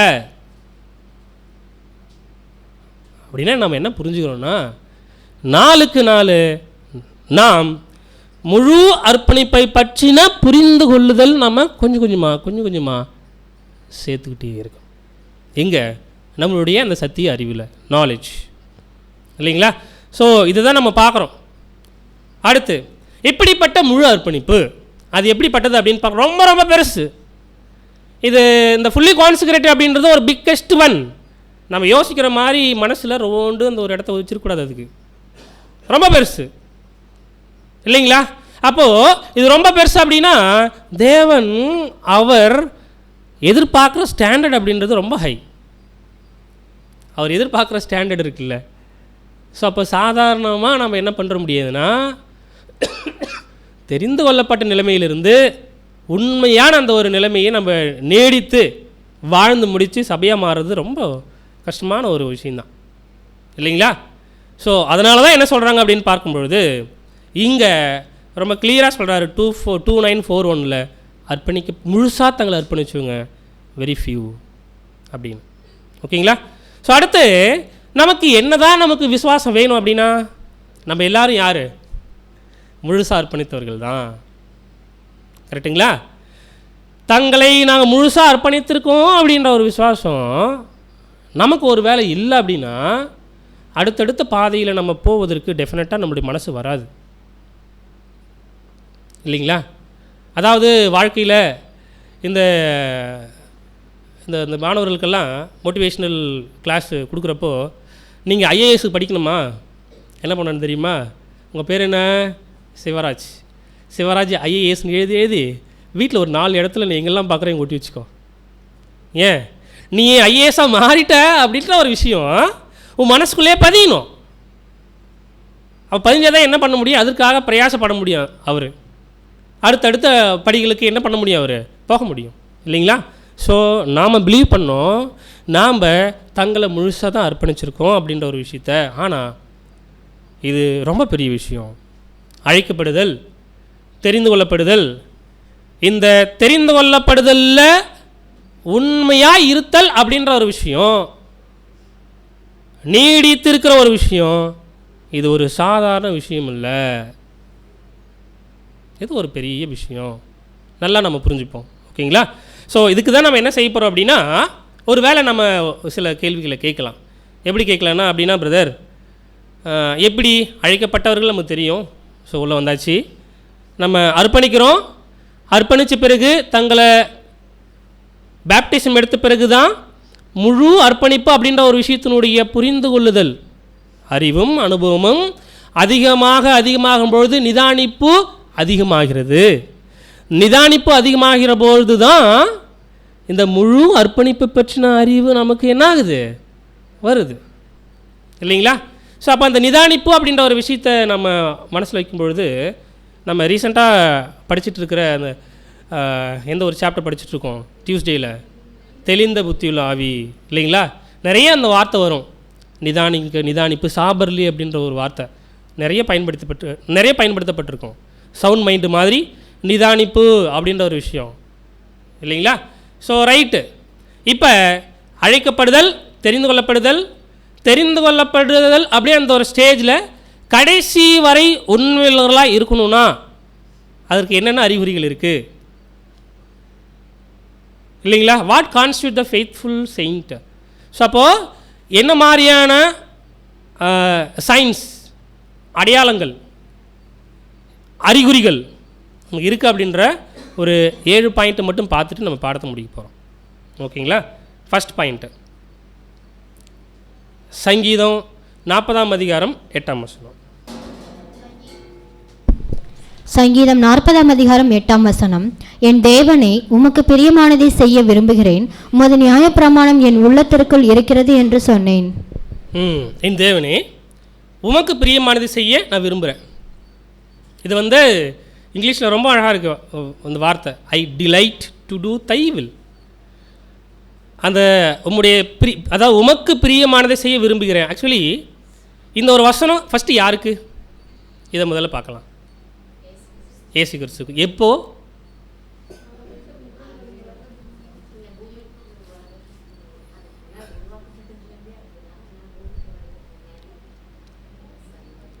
இந்த வசனத்தை இயேசு கிறிஸ்துவுக்கு எப்போ நம்ம ஒப்பிட்டு சொல்லுவோம்?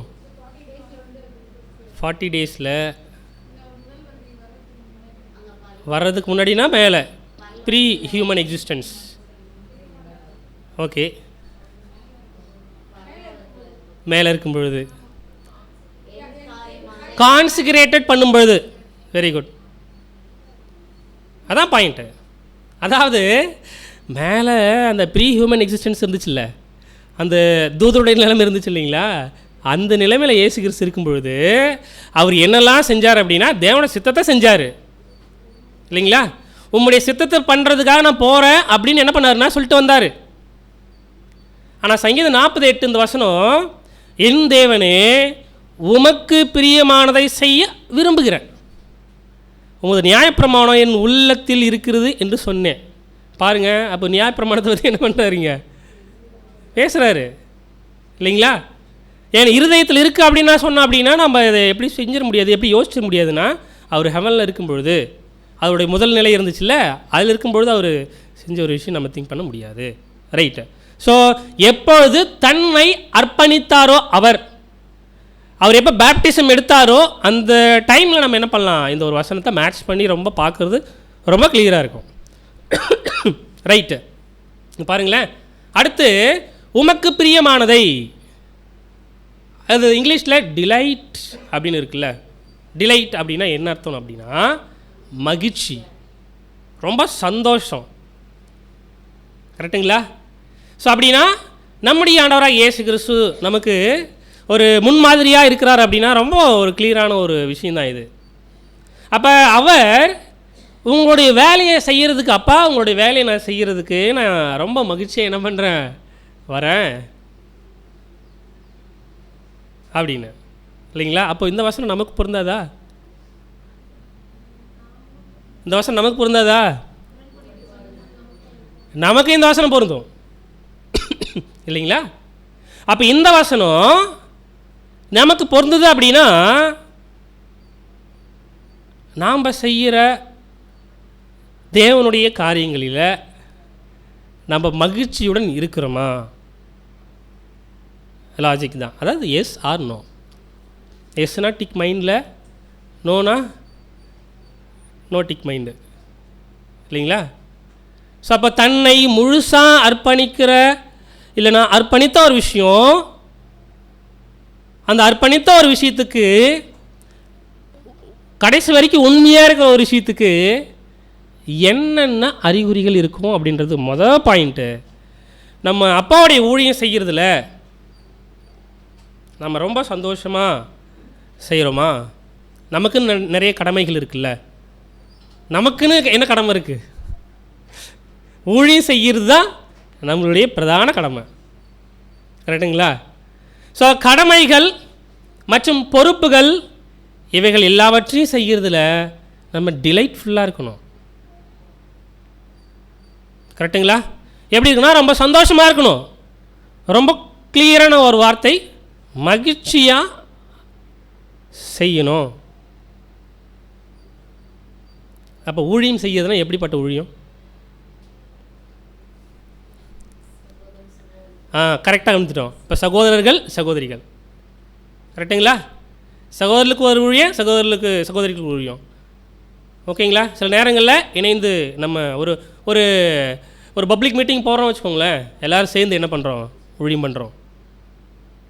ஒரு வேளை நம்ம இன்றைக்கி டிஸ்கஷன் போன வாரத்துலேருந்து பார்க்குற ஒரு விஷயத்தை குறித்து படிக்கும்போது கூட கணவனுக்கு என்ன கடமை இருக்குது, மனைவிக்கு என்ன கடமை இருக்குது, மனைவி எப்படிப்பட்ட பொறுப்பு, எப்படிப்பட்ட கடமையை அவங்க செய்யணும், இதிலெல்லாம் என்ன பண்ணுவாங்க? மகிழ்ச்சியாக செய்யணும். அதாவது நம்ம என்ன யோசிக்கக்கூடாதுன்னா, அவர் ஒரு ஒரு அதாவது கொஞ்சம் ஒரு மேலோட்டமாக நம்ம திங்க் பண்ணிட்டோம் வச்சுக்கோங்களேன், இதுதான் அப்படி இது அப்படின்னு சொல்லிட்டு புரிஞ்சுட்டு போயிடுவோம். கரெக்டுங்களா? தேவனுடைய ஊழியம் செய்வதற்கு சகோதரர்கள் சகோதரிகள் இந்த ஒரு விஷயத்தை செய்வதில் இவங்க தான் செய்வாங்க, இவங்க தான் அதை செய்வாங்க அப்படின்னு எண்ணம் வராமல் மகிழ்ச்சியாக என்ன பண்ணணும் அப்படின்னு பார்க்கும்பொழுது அந்த ஊழியத்தை செய்கிறதுல அவங்க ஈடுபடணும். கரெக்டுங்களா? ஸோ அடுத்தடுத்து நம்ம சிந்திக்கும் பொழுது ஒவ்வொருத்தருக்கு கடமைகள் என்ன, ஒவ்வொருத்தருக்கு பொறுப்புகள் என்ன, அந்த உண்மையில் நிலைமையில் நாம் இருக்கணும் அப்படின்னா என்னென்ன விஷயங்களை நம்ம செய்யணும். அது குடும்பத்தில் இருந்தாலும் சரி, சபையில் இருந்தாலும் சரி, வெளியில் உலகத்தில் இருந்தாலும் சரி, இல்லைங்களா? இது ரொம்ப முக்கியமான ஒரு விஷயம். இது நம்முடைய அன்பு சகோதரர் 7ஆம் தூதன் எப்படி எதிர்க்கார் அப்படின்னு பார்க்கும்பொழுது, Jesus was willingly delivered up to tie. நீங்கள் போயிட்டு நீங்கள் சாகணும்னு யாருன்னு சொல்லணும் அவருக்கு இல்லை. அவரே என்ன பண்ணார்? தன்னையே மனமுகந்து வந்து அவர் சாகிறதுக்கு ஒப்பு கொடுத்தார். அதே தர நமக்கும் இல்லைங்களா? சாரி. அப்படின்னா நம்முடைய ஆண்டவராக இயேசு கிறிஸ்து தன்னை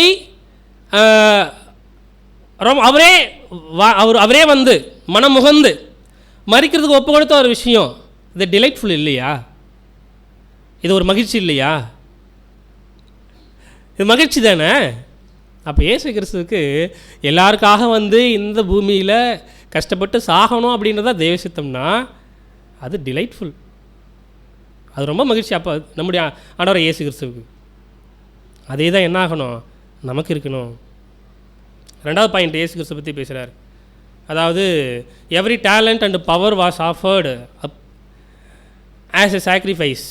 அப்போது அவருக்குன்னு இருக்கிற அந்த ஒரு தாளந்துகள், அவருக்குன்னு இருக்கிற வல்லமைகள் எல்லாவற்றையும் என்ன பண்ணார் அப்படின்னு பார்க்கும்பொழுது, என்ன காரியங்கள் அவருக்குள்ளே வந்து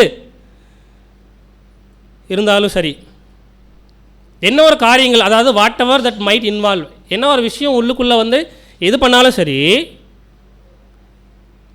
என்ன ஒரு எதெல்லாம் உள்ளடக்கி இருந்தாலும் சரி, ஆனால் இயேசு கிறிஸ்து அவர் தேவனுக்காக தன்னை அர்ப்பணிக்கிற ஒரு விஷயமா இருந்தாலும் சரி, அவர்கிட்ட இருக்கிற வல்லமை, அவர்கிட்ட இருக்கிற அந்த தாளந்துகள் எல்லா காரியங்களும் என்ன பண்ணார் அப்படின்னு பார்க்கும்பொழுது பலியாக செலுத்தினார். ஓகேங்களா? ஒருவேளை நம்ம மகிழ்ச்சியாக இல்லை அப்படின்னா யாருக்கு பிடிக்கும்? மகிழ்ச்சியாக இல்லை, தேவனுடைய வேலை செய்கிறதுல கடமை, நம்மளுக்கு பொறுப்பு எல்லாம் இருக்குதான், பட் மகிழ்ச்சியாகவே செய்யலை, சாத்தானுக்கு பிடிக்கும். அப்போ யாருக்கு பிடிக்காது? தேவனுக்கு பிடிக்காது. அப்போ தேவனுக்கு பிடிக்காதுன்னா அவர் மனசில் எப்படி இருக்கும்? சந்தோஷம் இருக்காது இல்லைங்களா? பொறுமையாக இல்லாத ஒரு விஷயம், அன்ஹாப்பி ஸ்டேட் ஆஃப் மைண்ட். அதாவது சந்தோஷமாக இல்லாமல் இருக்கிற அந்த ஒரு நிலை நம்முடைய அப்பாவை சந்தோஷப்படுத்த முடியாது. பாருங்கள், ரீப்ரினம் 4910 எவ்வளோ முக்கியமான ஒரு விஷயம். அண்ட் இம்பேஷண்ட் அப்படின்னா பொறுமையாக இல்லாத இருக்கிற ஒரு விஷயம். அது மட்டும் இல்லை, சந்தோஷமாக இல்லாத ஒரு மனநிலை cannot be pleasing to God. நம்மளுடைய தேவனை சந்தோஷப்படுத்த முடியாது. அப்போ நம்மளுடைய மனசு எப்படி இருக்கு பாரு. அப்போ இதெல்லாம் அறிகுறிகள் என்ன பண்ணோம்? இதெல்லாம் எதுக்கான அறிகுறிகள்? If we are in the fully consecrated, நாம் முழுசாக அர்ப்பணிக்கப்பட்ட நிலையில் உண்மையான நிலையே நம்ம அப்படியே கையில் பிடிச்சிட்டே ஓடிட்டுருக்குறோமா அப்படின்றதுக்கு இது என்ன அப்படின்னு பார்த்தோம்னா அறிகுறி. ஓகேங்களா? அடுத்து delight to surrender and sacrifice our own wills. நம்மளுடைய சொந்த திட்டங்கள் இருக்குல்ல, நம்மளுடைய சொந்த திட்டங்கள் இருக்குல்ல, ஒருவேளை அது நியாயமானதாக இருந்தால் கூட பரவாயில்ல, நமக்கே ஓன் வில்ஸ், நம்முடைய திட்டம் சித்தம் நம்ம சொல்லலாம், நமக்குன்னு ஒரு உரிய விஷயங்கள், இது எல்லாம் சரண்டர் பண்ணுறதில்ல, அது விட்டுறதில்ல மகிழ்ச்சி இருக்கா? Delight to surrender. தேவ சித்தம் படிச்சிடும் இல்லைங்களா? அப்படின்னா என்ன அர்த்தம்? நமக்குன்னு இருக்கிற விஷயங்கள, நமக்கு என்னென்ன இருக்கோ எல்லாத்தையும் என்ன பண்ண, நம்ம தேவன்கிட்ட சரண்டர், ஃபுல்லி சரண்டர். அந்த லைஃப் ஆஃப் கிரைஸ்டில் நம்ம படிக்கும்பொழுது அந்த ரீப்ரிண்டில் பிரதர் அப்படி தான் எழுதியிருப்பார் இல்லைங்களா? ஸோ நம்மளை சரண்டர் பண்ணிட்டோம் அப்படின்னா அதுதான் தேவ சித்தம். அப்போது நம்ம ஃபுல்லாக சரண்டர் பண்ணிட்டோம்னா நமக்குன்னு எந்த சித்தமும் இருக்காது. அப்போ யார் சித்தம் தான் செய்வோம்? நம்முடைய அப்பாவுடைய சித்தம் மட்டும்தான் செய்வோமே இல்லைங்களா? ஸோ அப்படின்னா நாம் நம்மளுடைய ஒரு சித்தத்தை, நம்மளுடைய திட்டத்தை, எல்லா காரியங்களையும் அது தேவன்கிட்ட ஒப்படைச்சிட்டு, அப்பா இதெல்லாம் நான் என்ன பண்ணுறேன், விட்டுடுறேன் அப்படின்னு நம்ம விட்டுறதுல சந்தோஷமாக இருக்குமா? இல்லைங்களா? இதை எல்லாவற்றையும் தியாகம் பண்ணுறதுல நம்ம சந்தோஷமாக இருக்குமா? நம்ம கொஞ்சம் யோசிச்சு பார்க்கணும். இப்படிப்பட்ட ஆசை ரொம்ப முக்கியம். இது வந்து ஆசையம், இது நமக்குன்னு இருக்கிற அந்த ஒரு சித்தத்தை நம்ம அப்படியே சரண்டர் பண்ணுறது, விட்டுறது. இதில் தேவன்கிட்ட அப்பா இதெல்லாம் நான் கையில் கொடுத்துட்றேன், நான் என்ன பண்ணுறேன், இதுக்கப்புறம் எதையுமே என்ன பண்ண மாட்டேன், இந்த உலக ரீதியாக நான் எதுவும் செய்ய மாட்டேன் அப்படின்னு எல்லாத்தையும் விட்டுட்டு எல்லாத்தையும் தியாகம் பண்ணுறது, அதில் நம்ம சந்தோஷப்படுகிற ஒரு விஷயம் இருக்குல்ல, அதில் நம்ம மகிழ்ச்சி அடைகிற ஒரு விஷயம் இருக்கு இல்லைங்களா, அது ஒரு ஆசைப்பட வேண்டிய ஒரு விஷயம். சச் டிசையர், ஆசை அப்படின்னு சொல்கிறதோட விருப்பம் சொல்லலாம், அதான் கரெக்டான வார்த்தை இல்லைங்களா? அப்படிப்பட்ட ஒரு விருப்பம் ரொம்ப முக்கியம் இல்லைங்களா? So next point, how important patient cheerful endurance seems to be in the light of the world. அதாவது வார்த்தையின் வெளிச்சத்தில் பொறுமையான மகிழ்ச்சியான சகிப்புத்தன்மை எவ்வளவு முக்கியமானது என்று தோன்றுகிறது. அதாவது நம்ம எவ்வளோ பொறுமையாக இருக்கோம், எவ்வளோ மகிழ்ச்சியாக இருக்கும், அந்த மகிழ்ச்சி அப்படின்ற ஒரு வார்த்தைக்கு தான் அந்த சேர்ஃபுல் அப்படின்ற ஒரு விஷயம் அப்படியே அது ரிலேட்டடாக அப்படியே பாயிண்ட் போயிட்டே இருக்குது. ஓகேங்களா? ஸோ இப்படிப்பட்டது எவ்வளோ முக்கியத்துவம் வாய்ந்தது நம்ம வாழ்க்கையில் இல்லைங்களா? ஸோ அன்புக்குரிய சகோதர சகோதரிகளே, நம்மளுடைய மனசில் நம்ம வச்சுக்கலாம், என்ன வச்சுக்கணும் அப்படின்னு பார்க்கும்பொழுது, வெறும் கட்டுப்பாட்டின் கீழ் கர்த்தருடைய சித்தத்தை செய்ய விருப்பம் மட்டும் இருக்கக்கூடாது. ஏதோ ஒரு கட்டுப்பாடு பண்ணி நம்ம மனசை வச்சுக்கிட்டு இப்படி தான் தேவ சித்தத்தில் ஏதாவது செய்யணும், புரியுதுங்களா? நமக்கே ஒரு கட்டுப்பாடு அந்த மாதிரிலாம் இல்லை, மனப்பூர்வமான இருதயத்தை நம்ம உருவாக்கினோம் இல்லைங்களா? வில்லிங் ஹார்ட், நம்மளுடைய இருதயம் மனப்பூர்வமாக நாம் என்ன தேவனுக்காக பிரியமாக சந்தோஷமாக டிலைட் மகிழ்ச்சியாக செய்யணுமோ அதை நம்ம செய்யணும். கடைசியாக ஒரு பாயிண்ட் இதில் என்ன பாயிண்ட் அப்படின்னா, the language of love, the language of heart. இது இங்கிலீஷில் படித்ததா இன்னும் நல்லா இருக்குது இல்லைங்களா? தமிழில் நம்ம சொல்கிறதுனா எப்படி சொல்கிறது? இதை அன்பின் மொழி இருதயத்தின் மொழி. அப்போ அன்பின் மொழினா என்ன, இருதயத்தின் மொழினா என்ன? எப்படி இருக்கு பாருங்க. ரைட்டு.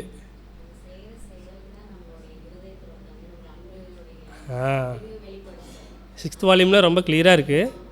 என்னன்னா இந்த லாங்குவேஜ் ஆஃப் லவ். அப்போ லவ் அப்படின்ற ஒரு விஷயத்தினுடைய கன்சாலிடேஷனுக்கான ஒரே ஒரு வார்த்தை என்ன?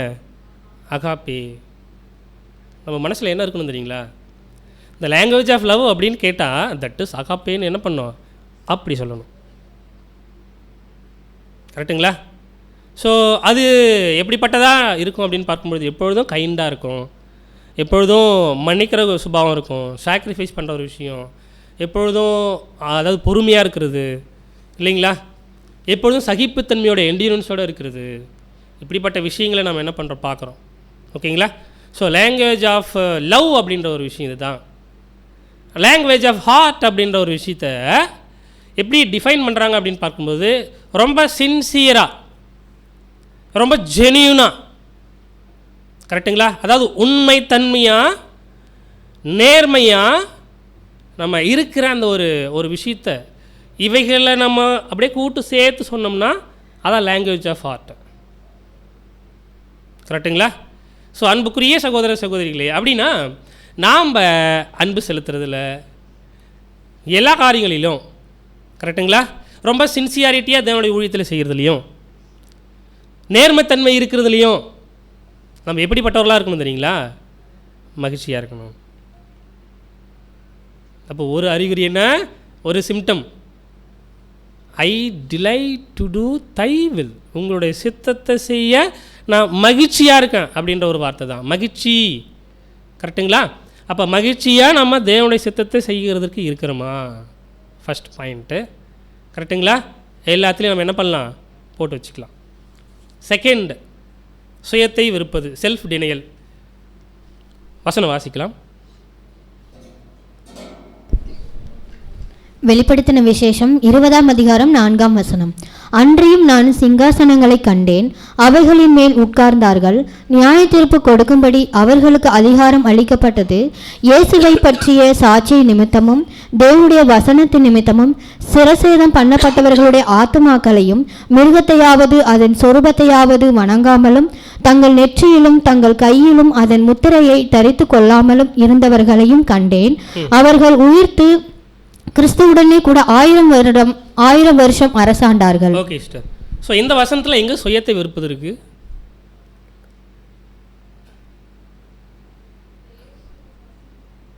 சிஸ்டர் சொல்லுங்க.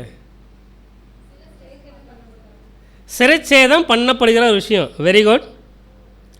இயேசுவை பற்றிய சாட்சியின் நிமித்தமும் தேவ வசனத்தின் நிமித்தமும் சிரச்சேதம் பண்ணப்படுகிற அந்த வார்த்தை, கரெக்டுங்களா? சிரச்சேதம் பண்ணப்பட்டவர்களுடைய ஆத்துமாக்களையும், அதுக்கப்புறம் மிருகத்தின் சுரூபம் எல்லாம். அப்போ 1,44,000 பேர். இவர்கள் எப்படிப்பட்டவர்களாக இருக்கணும்? இவர்கள் எப்படிப்பட்டவர்களாக இருக்கணும்? அதுதான், அதாவது இயேசுவை பற்றிய சாட்சி நிமித்தமோ தேவனுடைய வசனத்து நிமித்தமோ இவர்கள் எப்படிப்பட்டவர்களாக இருக்குன்னா சிரச்சேதம் பண்ணப்பட்டவர்களாக இருக்கணும். ஓகேங்களா? அப்போ சிரச்சேதம் பண்ணப்படுதல்னா என்ன அர்த்தம்? நீங்கள் உடனே டாபிக் இங்கே போட்டதுனால அதுக்கு என்ன பதில் சொல்கிறீங்க. ஓகேங்களா? ரைட்டு. ஸோ இதில் ரொம்ப சந்தோஷம். இப்படி நம்ம யோசிக்கிறது நல்லது தான், கரெக்டு.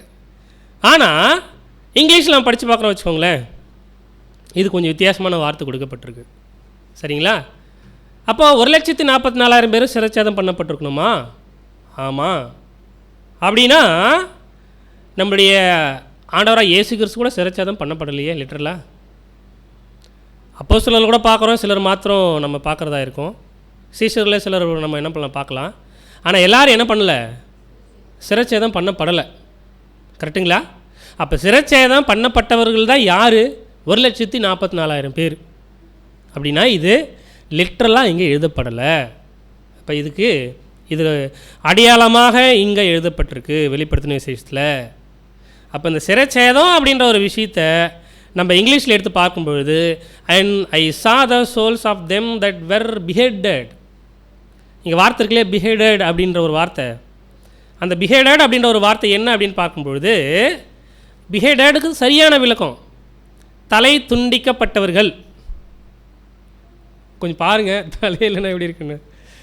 நாட் இந்த லிட்ரல் கரெக்டுங்களா? தலை துண்டிக்கப்பட்டவர்கள்.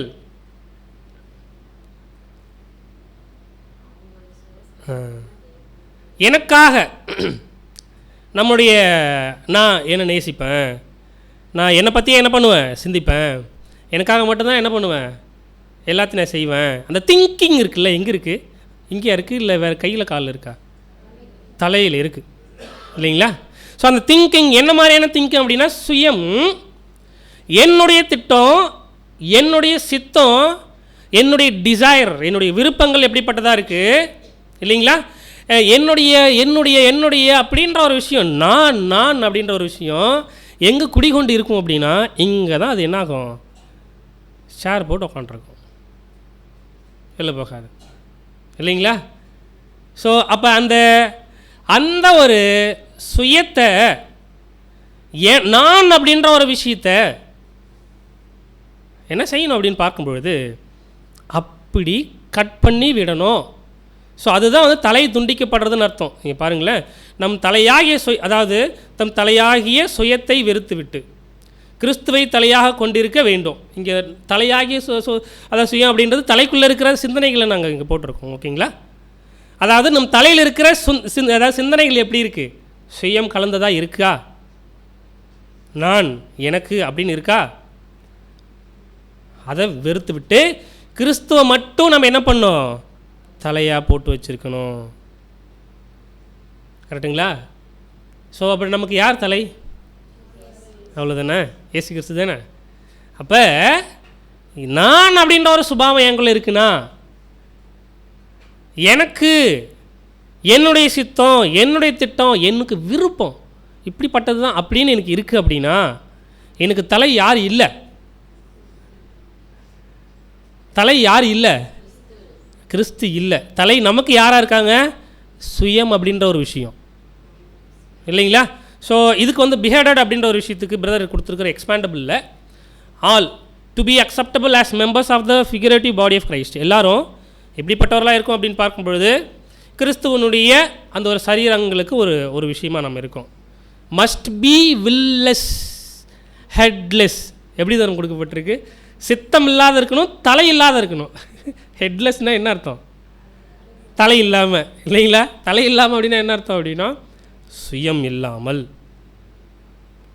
சுயத்தை வெறுத்து. ஓகேங்களா? இதுதான் 2வது அறிகுறி. அப்போ நம்ம என்ன பண்ணலாம்? செக்லிஸ்ட்டு போட்டுக்கோ, வேர் வி ஆர் இல்லைங்களா? நம்ம எங்கே இருக்கிறோம்? ரைட். நம்முடைய அப்போஸ்தலனாகிய பவுல் நான் என்ன பண்ணுறேன் அப்படின்னா, எனக்குன்னு இருக்கிற அந்த சிந்தனைகளை, எனக்குன்னு இருக்கிற அந்த ஒரு மாம்சீகமான காரியங்களை இல்லைங்களா, எல்லா விஷயங்களையும் நான் என்ன செய்கிறேன் அப்படின்னு பார்க்கும்பொழுது என்ன பண்ணுறேன்? சாகடிக்கிறேன். ஐ டை டெய்லி. நான் வாசனம் வாசிக்கலாம் சிஸ்டர். 1 கொரிந்தியர் 15:31 நான் அனுதினமும் சாகிறேன், அதை நம்முடைய கர்த்தராகிய கிறிஸ்து இயேசுவினால் உங்களை குறித்து நான் பாராட்டுகிற மேன்மையை கொண்டு சத்தியமாய் சொல்லுகிறேன். உண்மையை தான் சொல்கிறேன். நான் எப்படி சாகிறேன் அப்படின்னா, இது ஆக்சுவலி யாருக்காக மட்டும்தான் இந்த வசனம்? இல்லை, அவருக்கு தான். பிரதர் அப்படி தான் எழுதியிருப்பார் ஃபஸ்ட்டு. நான் அனுதினமும் சாகிறேன். கரெக்டுங்களா? இது யாருக்கு அப்படின்னா, பர்சனலாக யாருக்கு அப்படின்னு பார்க்கும்போது பவுலுக்கு தான். ஏன்னா அவர் தானே எழுதுறாரு. நான் என்ன பண்ணுறேன், அவர் ஒரு வேளை சபைக்கு எழுதுறதா அது வேறு மாதிரி எழுதியிருப்பார் இல்லைங்களா? பட் நாம் எப்படி எடுத்துக்கிறோம் அப்படின்னு பார்க்கும்பொழுது, இதை அதாவது இந்த ஒரு வசனத்தை இல்லை பவுலை நமக்கு எக்ஸாம்பிளாக வச்சோம்னா இந்த வசனம் நமக்கும் பொருந்துன்னு பார்க்குறோம். ஓகேங்களா?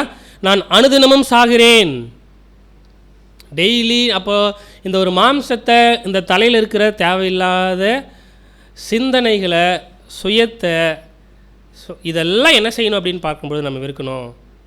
ஸோ ரீப்ரி நம்பர் 5173 அது உலகத்தால் ஒதுக்கி வைக்கப்படலாம், உடல் வலியை வீணாக்கலாம், அல்லது நம்மை நாவால் காயப்படுத்திய ஒருவரால் குத்தப்படலாம். நிறைய விஷயங்களை நம்ம சிந்திக்கிறோம். ஓகேங்களா அன்புக்குரியவர்களே? அப்படின்னா இந்த இட் மே பி ஆக்ட்ராசிசம் அப்படின்னு இருக்குல்ல, நான் சரியாக படிக்கிறேன்னான்னு தெரியல இந்த ப்ரொனன்சியேஷன், நீங்கள் சொல்லிக்கோங்க. ஓகேங்களா? இந்த ஆக்ட்ராசிசம் அப்படின்னு இருக்கு இல்லைங்களா, இது எப்படிப்பட்டது அப்படின்னு பார்க்கும்பொழுது ஒதுக்கி வைக்கிறது. ஒருவேளை நம்ம ஒதுக்கி வைக்கப்படும் பொழுது பை த வேர்ல்டு, அது நமக்கு ஒரு மேட்டரும் இல்லை. ஓகேங்களா? So the expenditure of physical strength ஒன்றும் கிடையாது. மூணாவது பாயிண்ட்டு தான், or a stop from someone who has hurt us with his tongue. யார் ஒருவரால் நாவால் நம்ம காயப்படுத்தப்படுகிறோமோ அவங்களால குத்தப்படும் பொழுது எப்படி இருக்கும்? ஒரு வேளை அப்படி நம்மளை குத்தினார் இல்லை, அவர் மைண்டில் எப்படி இருக்கும்? அந்த தலையை என்ன பண்ணவர்? கட் பண்ணணும் இல்லைங்களா? ஸோ இதுதான் நம்ம என்ன பண்ணுறோம் நாங்கள் பார்க்குறோம். அடுத்து இந்த ஒரு காலப்பகுதியில் நமக்கு என்ன ஆகுது அப்படின்னு பார்க்கும்பொழுது சேஞ்சஸ் நிறைய நடக்குது. அதாவது நம்ம ஒரு சைடு செத்துக்கிட்டு மட்டும் இருக்கோமா, ஐ டை டெய்லின்னு நாமளும் சொல்லலாம், தப்பு இல்லை. அது மட்டும் நடக்குது நம்மளுக்குள்ள. During the change we are dying daily, becoming more alive daily. நம்ம ஏன் சாகணும்? பிகமிங். அப்போ நம்ம என்ன செய்யணும் அப்படின்னு பார்க்கும்பொழுது நிறைய, அதாவது ஜீவனை பெறுவதற்கு, இதுதான் தினமும் உயிருடன் நம்ம இருக்கிறோம் இல்லை வாழ்ந்து கொண்டு இருக்கிறோம் அப்படின்னா நம்ம என்ன செய்யணும் அப்படின்னு பார்க்கும்பொழுது மறிக்கணும். I have to die daily. நான் டெய்லி சாகணும். நான் ஒரு வேளை டெய்லி செத்தாதான் என்ன ஆகும்? நான் ஜீவனுக்குள்ளே பிரவேசிச்சுக்கன்னு அர்த்தம், இல்லைனா இல்லை. கரெக்டுங்களா? ஒரு வேளை இந்த புது சிருஷ்டி சாவுமா? சாவாது, ஆனால் சாவும். பூமியில் இருக்கும்பொழுது ஒரு வேளை நம்ம ஆவியினால் ஜனிப்பிக்கப்பட்டு the new creature never dies unless it forfeits its rights to life and goes into second death. ஒரு வேளை அந்த ரைட் டு லைஃப், வாழும் உரிமையை, எல்லாவற்றையும் காரியங்கள் எல்லாம் தெரிந்து கொண்டு தேவனுக்கு பிரியமில்லாத ஒரு வாழ்க்கையை வாழும் பொழுது ஆவியினால் ஜனிப்பிக்கப்பட்டு நம்ம அந்த பிளேனுக்கு போய், ஸோ அதுக்கப்புறம் நம்ம கீழே இறங்குறோம்னா என்ன அர்த்தம் அப்படின்னு பார்க்கும்போது டெஃபினட்டாக நம்முடைய அந்த சிந்தையை நமக்கு அந்த ஆவியினால் ஜனிப்பிக்கப்பட்ட ஒரு விஷயத்தையே எழுந்து வரோம் அப்படின்னு அர்த்தம், இல்லைங்களா? அடுத்து ஸோ இப்படி கான்சிக்ரேஷன் பண்ணதுலேருந்து செத்துடுச்சு இல்லைனா செத்துக்கிட்டு இருக்கு அப்படின்ற ஒரு இந்த சரீரம் செத்துக்கிட்டு இருக்கு அப்படின்னு நம்ம நினச்சிட்டு இருக்கிற அந்த ஒரு விஷயம், ஆனால் கண்டிப்பாக ஒரு லிட்டரலாக என்ன ஆகலை, அது சாகலை. கரெக்டுங்களா? அப்போ நம்ம லிட்டரலாக சொல்ல முடியாது. இந்த ஒரு சரீரம் இருக்க தான் செய்யும். நம்ம எதுக்கும் கோரிலேட் பண்ணுறோம் அப்படின்னா மாம்ச சிந்தைக்கும் புது சிந்தைக்கும் கோரிலேட் பண்ணுறோம். ஓகேங்களா? அப்படின்னா இந்த ஒரு தலையில் இருக்கிற இந்த சுய எண்ணங்களை, அதாவது இந்த சுயத்தை யார் எடுத்து தூரம் போடுறது? யாருடைய வேலை அது? இதுக்கு பதில் அழகாக வரும். Each soul must be behavioured for himself. நாம்ளே என்ன செய்யணும் தெரியுங்களா? சுயத்தை வெறுக்குவதற்கு என்னெல்லாம் செய்யணுமோ அதெல்லாம் செய்யணும். அப்படி எல்லாம், அதாவது சுயத்தை வெறுப்பதற்கு நம்ம எல்லாத்தையும் செஞ்சுட்டு நம்ம தலையே இல்லை அப்படின்னு நிற்கும் பொழுது நமக்கு தலை யார் அப்படின்னு நமக்கு தெரியும்னா கிறிஸ்து தான் தலையை கிளியராக என்ன பண்ணுவோம் நம்ம பார்ப்போம்.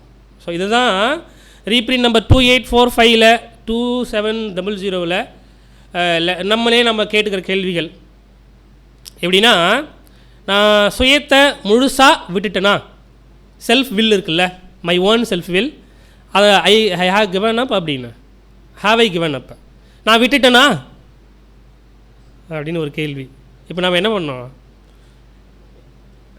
அதாவது இந்த ஒரு பாயிண்ட்டுக்குள்ளே நம்ம போகும்பொழுது முழுசாக தங்களை அர்ப்பணிக்கப்பட்டுட்டோம் அப்படின்ற ஒரு விசுவாசத்தில் நம்ம இருக்கணும். அதில் எந்த மாற்று கருத்தும் கிடையாது. ஆனால் நம்ம யோசிக்கிற சிந்தனைகள் எப்படி இருக்குன்னா கொஞ்சம் ஆசோலேஷன் இருக்கும். ஓகே, நம்ம இருக்கிறோமா இல்லையா, இருக்கிறோமா அதுக்குள்ளே இல்லையா, பட் விசுவாசிக்கணும். ஓகேங்களா? ஆனால் நாம்ளே உண்மையாக என்ன பண்ணணும், நம்மளை பற்றி நம்ம யோசிக்க வேண்டும், யோசிக்கணும் அன்புக்குரியவர்களே. சரிங்களா?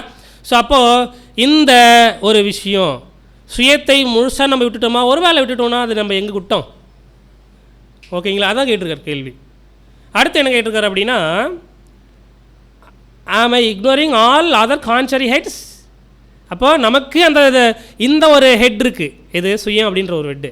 மற்ற எல்லாம் நிறைய ஹெட் இருக்குல்ல, அதில் என்ன ஹெட்டு? சுயம் அப்படின்றது ஒரு தலையில் இருக்கிற ஒரு விஷயம். கரெக்டுங்களா? வேறு என்னென்னலாம் அதர் கான்ட்ரரி ஹெட்ஸ் அப்படின்னு இருக்குல்ல. அப்போ அதர் ஹெட்ஸ்னால் என்ன?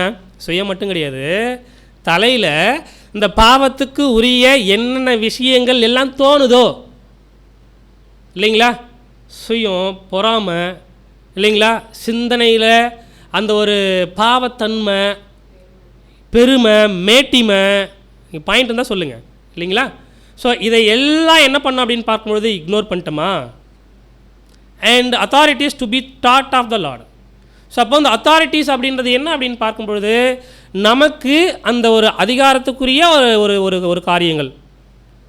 ஒரு வேளை பிரதர் எப்படி இந்த ஒரு பாயிண்ட்டை கூட நம்ம இந்த இடத்துல பார்க்குறோம் அப்படின்னு பார்த்தோம்னா, உலகத்தில் இருக்கிற அதிகாரங்கள் இருக்குல்ல, கரெக்டுங்களா, அந்த சட்டத்திட்டங்களுக்கு நம்ம கீழ்ப்படினு தான் இல்லைன்னு சொல்லலை. ஆனால் அரசியல் ரீதியாக இருக்கிற எத்திக்ஸு, இருக்கிற பிரின்சிபிள்ஸு, அதையும் நம்மளுடைய சிந்தனைகளை வச்சோம் அப்படின்னா அது அந்த மாதிரியான ஒரு கான்ட்ரரி ஹெட்ஸ் கட் பண்ணி தூர போடணும். அடுத்த பாயிண்ட் பாருங்களேன், ஏ டபுள் ஹெட்டட் மேன். ஒரு மனுஷனுக்கு 2 தலை இருந்தால் எப்படி இருக்கும்? ஒரு மனுஷனுக்கு 2 தலை இருந்தால் எப்படி இருக்கும்? வித்தியாசமாக பார்க்குறதுக்கே ஒரு மாதிரி இருக்கும். 3 தலை இருந்துச்சுன்னா ஒரு மாதிரி இருக்கும்ல. ஸோ எப்படி சொல்கிறாங்க அப்படின்னு பார்க்கும்பொழுது, ஒரு தலை எப்படிப்பட்ட தலை அப்படின்னு, அதாவது உங்களுக்கு எல்லாருக்கும் 2 தலை இருக்குன்னா, ஒரு தலை கண்டிப்பாக கிறிஸ்து அப்படின்ற ஒரு விஷயத்துக்காக நீங்கள் போராடிக்கிட்டு இருக்கிற ஒரு தலை. இன்னொரு தலை என்ன அப்படின்னு பார்க்கும்பொழுது அதாவது இந்த மாம்சம் அப்படின்ற ஒரு விஷயம், அதை ஜெயிக்கிறதுக்கு கஷ்டப்பட்டுக்கிறதுக்கு இன்னொரு தலை. ஓகேங்களா? ஸோ இந்த ஒரு விஷயத்தை நம்ம என்ன பண்ணுறோம், அதாவது ஆற்றுல ஒரு கால் சேத்துல ஒரு கால் நின்றுட்டு இல்லைங்களா சொல்லுவோம்ல, எங்கே போகிறதுனே தெரியாமல், இல்லை எப்படி யோசிக்கிறதுன்னு தெரியாமல் அப்படி இருக்க வேணாம். Or have I parts of 3 heads. 3 தலை இருக்கா நமக்கு ஒரு வேலை. ஸோ ஒன்று எனக்குன்னு இருக்கிற தலை ஒன்று, என்னுடைய ஓன் வில், என்னுடைய சொந்த சித்தம் செய்கிறதுக்கு ஒன்று. 2வது கிறிஸ்துக்காக செய்கிறது ஒன்று. சம் ஆஃப் ஏ சாக்டரியனா okay, sectarian man made head அப்படின்னா என்ன அர்த்தம் அப்படின்னு பார்க்கும்பொழுது, அதாவது இந்த ஒரு ஒரு அதிகார தோரணையில் இல்லை ஏதோ ஒரு சம்திங், ஓகேங்களா, அதுக்கான வெக்காபுலரி எடுத்து பாருங்கள் கிளியராக நீங்கள். ஓகேங்களா? இப்படி 3 தலைகளை சேர்ந்து இருந்துச்சு அப்படின்னா எப்படி நம்ம கிறிஸ்து தலையாக இருப்பார்? ஸோ பாயிண்ட் நம்பர் 2ல் என்ன பார்த்தோம்? Self denial. அப்போ செல்ஃப் டினையல் அப்படின்ற ஒரு விஷயத்தில் தலை வெட்டப்பட்டவர்களாக இருக்கணும். எந்த தலை வெட்டப்பட்டவர்களாக இருக்கணும்? சுயம், நான், எனக்கு மட்டும்தான், என்னுடைய விருப்பம், இதெல்லாம் நம்மளுடைய இருதயத்திலிருந்து தூக்கி போடணும். ஓகேங்களா? ஸோ அடுத்து பாயிண்ட் நம்பர் 3, ஆவிக்குரியவைகளை பகுத்துணர வேண்டும். பகுத்துணரக்கூடிய திறன், an ability to teach spiritual things. ஆவிக்குரிய விஷயங்களை எடுத்து சொல்கிற காரியம். வாசிக்கலாம் பாருங்கள். எபேசியர் 3ஆம் அதிகாரம் 18ஆம் வசனம் முதல், சகல பரிசுத்தவான்களோடு கூட கிறிஸ்துவனுடைய அன்பின் அகலமும் நீளமும் ஆழமும் உயரமும் இன்னதென்று உணர்ந்து அறிவு கேட்டாத அந்த அன்பை அறிந்து கொள்ள வல்லவர்களாகவும். ஸோ அப்படின்னா கிறிஸ்து இயேசுனுடைய அன்பின் அகலம், ஆழம், உயரம் இவைகளெல்லாம் இன்னது என்று உணர்ந்து. ஓகேங்களா? ஸோ இந்த உணர்ந்து அப்படின்ற ஒரு வார்த்தைக்கு காம்ப்ரிஹெண்ட் அப்படின்னு பயன்படுத்தப்பட்டிருக்கும் இங்கிலீஷில். காம்ப்ரிஹெண்ட் அப்படின்னு, காம்ப்ரிஹெண்ட் அப்படின்னா என்ன கரெக்டான ஒரு பதம் அப்படின்னு பார்க்கும்பொழுது புரிந்து கொள்ளுதல். கரெக்டுங்களா? புரிந்து கொள்வது.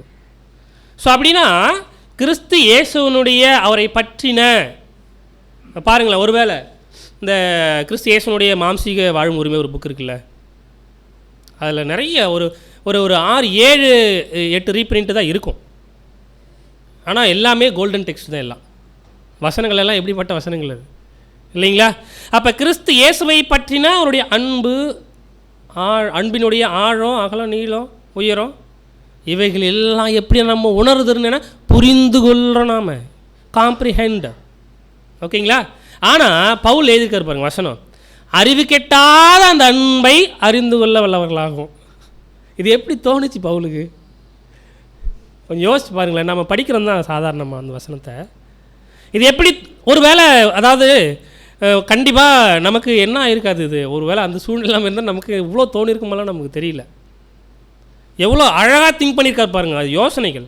அறிவு கெட்டாத அந்த அன்பு, அதை அறிந்து கொள்ள. அப்போது அந்த அன்பு எப்படிப்பட்டது அப்படின்னு பார்க்கும்போது, நம்மளால் புரிந்து கொள்ள முடியாத ஒரு அன்பை புரிந்து கொள்ள வல்லவர்களாகவும். அப்போ இது புரிஞ்சுக்கிறதே பெரிய கஷ்டம்தான். கஷ்டம்னா என்ன அர்த்தம்? அதாவது அதை அண்டர்ஸ்டாண்ட் பண்ணுறது இல்லைங்களா? ரைட்டு. ஸோ எப்படி அன்புக்குரிய சகோதர சகோதரிகளே, நாம் சத்திய காரியங்களை நம்ம புரிந்து கொள்ளுகிற அந்த திறன், ஆவிக்குரியவர்களை கிரகித்து உள்வாங்குகிற அந்த ஒரு திறன் நமக்குள்ளே நம்ம பார்க்க வேண்டிய ஒரு அடுத்து 3வது அறிகுறி இல்லைங்களா? To see more clearly.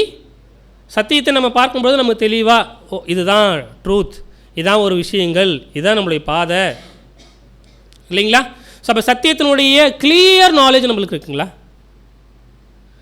And ability to discern, அதாவது இந்த ஒரு ஸ்பிரிச்சுவல் திங்ஸை, இந்த ஆவிக்குரிய விஷயங்களை நான் அறிந்து கொள்வதற்கு திறன்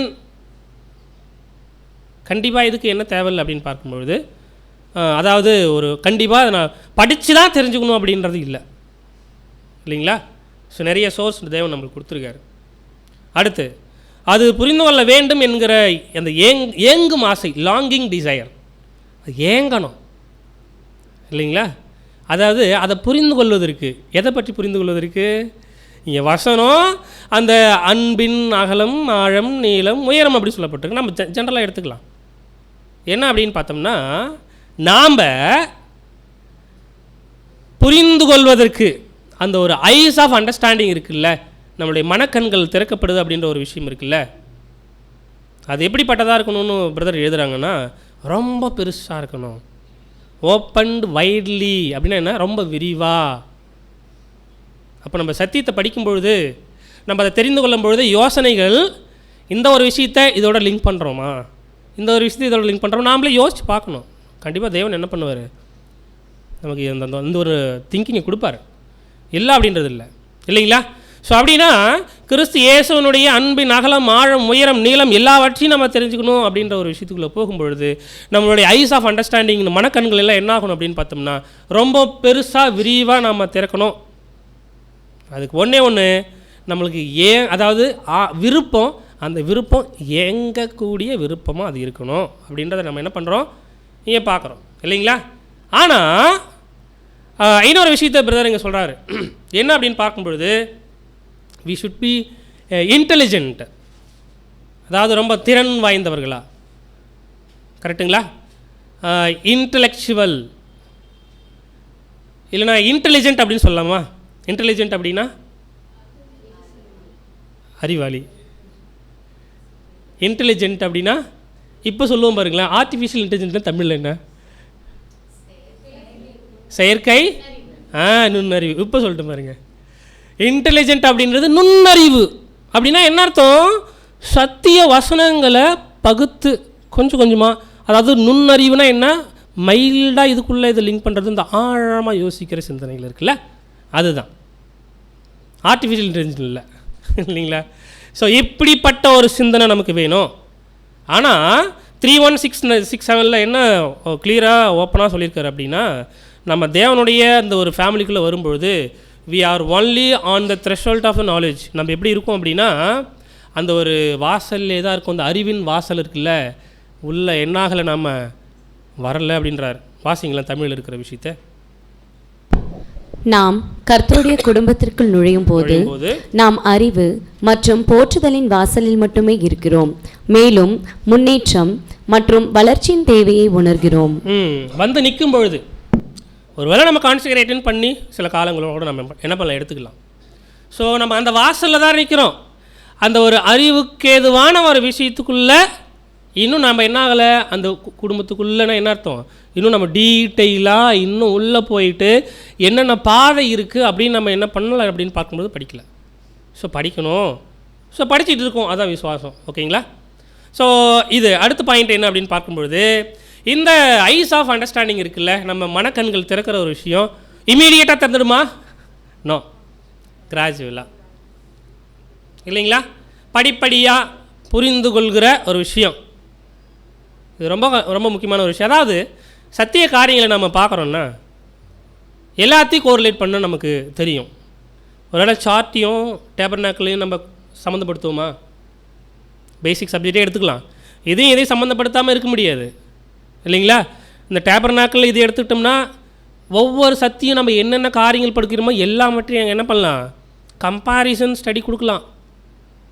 ஸோ அப்போ நம்மளுடைய யோசனைகள் எப்படிப்பட்டதாக இருக்கணும் அப்படின்னா இப்படிப்பட்டதாக தான் இருக்கணும். ஓகேங்களா? ரைட். ஸோ அது பாயிண்ட் நம்பர் 3. பாயிண்ட் நம்பர் 1 என்ன மாட்டிக்கிட்டோம்? டிலைட்ஃபுல், மகிழ்ச்சியாக நம்ம தேவனுடைய ஊழியத்தை செய்கிறது.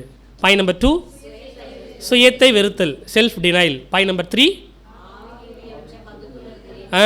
ஆவிக்குரியவைகளை பகுத்து உணரக்கூடிய அந்த திறன். ஓகேங்களா? So point number 3 present truth, knowledge of the present truth, தற்கால சத்தியத்தினுடைய அறிவு.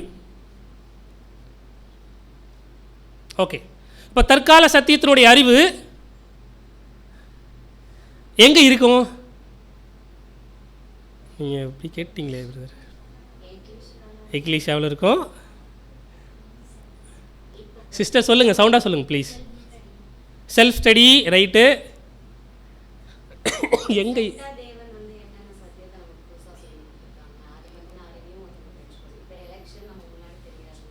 ஓகே ஓகே, நல்ல பாயிண்ட் தான் சிஸ்டர். ரெண்டே விஷயம். ஒன்று, 7th ஏஞ்சல் எழுதின விஷயங்கள், இதுதான் எதிர்பார்க்குற காரியம் இல்லைங்களா? ஸோ அதாவது 7ஆம் தூதன் எழுதின விஷயங்கள் அது மட்டும் இல்லை, உண்மையாகவே 7ஆம் தூதன் எழுதின அந்த ஒரு ரீப்ரிண்ட்ஸு வால்யூம்ஸு வேதத்தின் அடிப்படையில் தான் இதெல்லாம் இருக்குது. அதை சார்ந்து அதை இசைந்து ஒத்திசைந்து மனசை வச்சுட்டு இருக்கிற அன்பு சகோதரர் எழுதின பாடங்கள், அதை படிக்கலாம், தப்பு கிடையாது இல்லைங்களா? ஸோ அது அன்புக்குரிய சகோதர சகோதரிகளே, நம்ம என்ன செய்யணும் அப்படின்னு பார்க்கும்பொழுது அதற்கான அந்த ஒரு தேடுதல், சர்ச் நம்ம மைண்டில் இருக்கணும். அதுக்கான வாஞ்சை இருக்கணும், பிரயாசங்கள் இருக்கணும். ஒரு வேளை நம்ம அதற்காக என்ன செய்யணும் அப்படின்னு பார்க்கும்பொழுது தியாகம் செய்யணும். அப்படி பண்ணும்பொழுது தான் இந்த தற்கால சத்தியத்தின் அறிவு நம்ம இருதயத்துக்குள்ளே அது உட்காரும், இல்லைன்னா உட்காராது இல்லைங்களா? தேடவே இல்லை அப்படின்னா தற்கால அறிவு நமக்கு உள்ளே வந்துடுமா? அதுக்கான வாஞ்சை இல்லைன்னா தேடுதலே இருக்காது இல்லைங்களா? பிரயாசப்படுறதுன்னா என்ன? இப்போ நம்ம சொன்ன மாதிரி செல்ஃப் ஸ்டடி பண்ணுறது, நிறைய காரியங்களை நம்ம தெரிஞ்சுக்கணுன்னு விருப்பப்படுறது இல்லைங்களா? இதற்காக நம்ம நேரத்தை தியாகம் செஞ்சு எல்லாத்தையும் பண்ணுறது, எல்லாமே என்ன பண்ணணும்? செய்யும் பொழுது மட்டும்தான் எப்படிப்பட்ட சத்தியம் நம்ம இருதயத்துக்குள்ளே அது இருக்கும், இல்லைன்னா இருக்காது இல்லைங்களா? ஸோ நம்ம என்ன புரிஞ்சுக்கிறோம் அப்படின்னு பார்க்கும்பொழுது, இன்றைக்கி இருக்கிற உண்மையான திருச்சபையின் பிள்ளைகள் would be a knowledge of present truth. எல்லோரும் நம்ம சத்தியத்துக்குள்ளே இப்பொழுது இருக்கிற இந்த ஒரு தற்கால சத்திய அறிவுக்குள்ளே இருக்கும் அப்படின்றத நம்ம என்ன பண்ணலாம், உணரலாம். ஓகேங்களா? ஸோ என்ன ஞாபகப்படுத்திடலாம் அப்படின்னு பார்க்கும்பொழுது, இந்த knowledge of present truth is to be an indication of those now close to the Lord in favour. ரொம்ப முக்கியமான விஷயம் இல்லைங்களா? என்ன அப்படின்னு பார்த்தோம்னா, இந்த தற்கால சத்தியத்தை யாரெல்லாம் இன்னும் கிரகித்து இருக்காங்களோ இது ஒரு அடையாளம். எதுக்கும் அப்படின்னா கர்த்தராக இயேசு கிறிஸ்துவோட இன்னும் க்ளோஸாக இருக்கிறதுக்கான ஒரு விஷயம். பாருங்கள், ரொம்ப அருமையான வார்த்தை. அப்படின்னா என்ன அர்த்தம்? அவர் பேசின வார்த்தைகளை படிக்கிறது, தெரிஞ்சுக்கிறது, இப்படிப்பட்ட விஷயங்கள். ஓகேங்களா?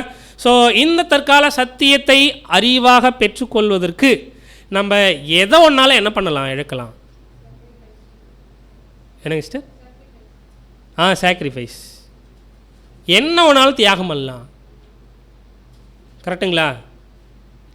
ஸோ ஏன்னா நம்ம இந்த மாதிரி எக்ஸ்ட்ரீம் லெவல் நம்முடைய யோசனைகள் பெருசாக என்ன பண்ணோம் இருக்கணும். அதாவது நம்ம கொஞ்சம் சற்று யோசித்து பார்ப்போம்.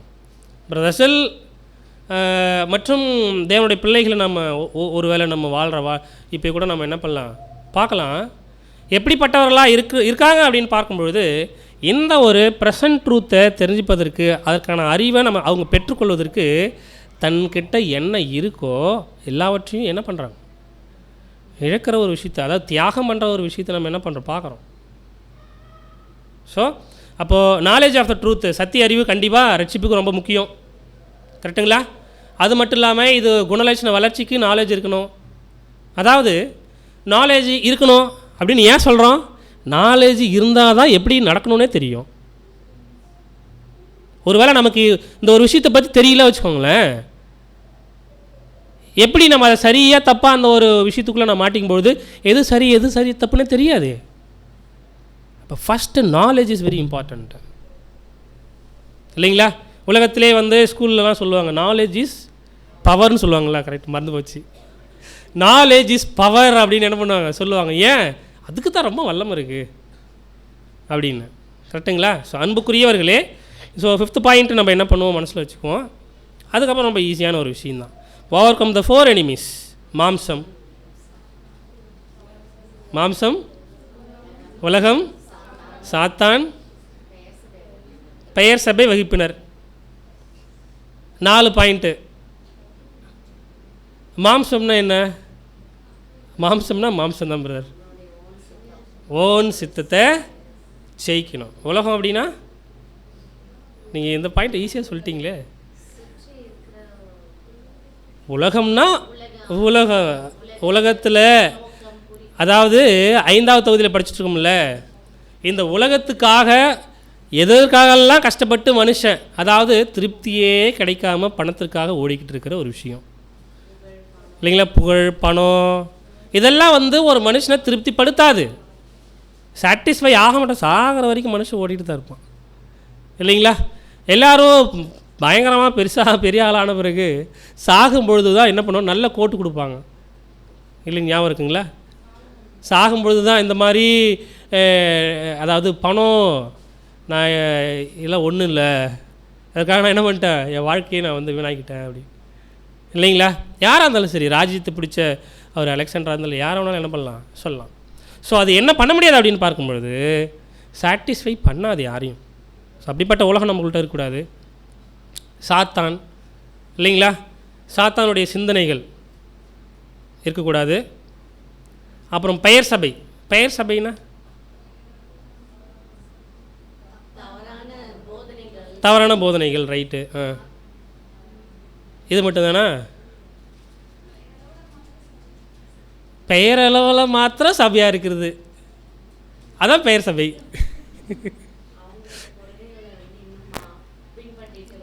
அந்த ஒரு, அதாவது வசனத்துக்கு எதிராக இருக்கிற பிரின்சிபல்ஸ் இருக்குல்ல, ஓகேங்களா?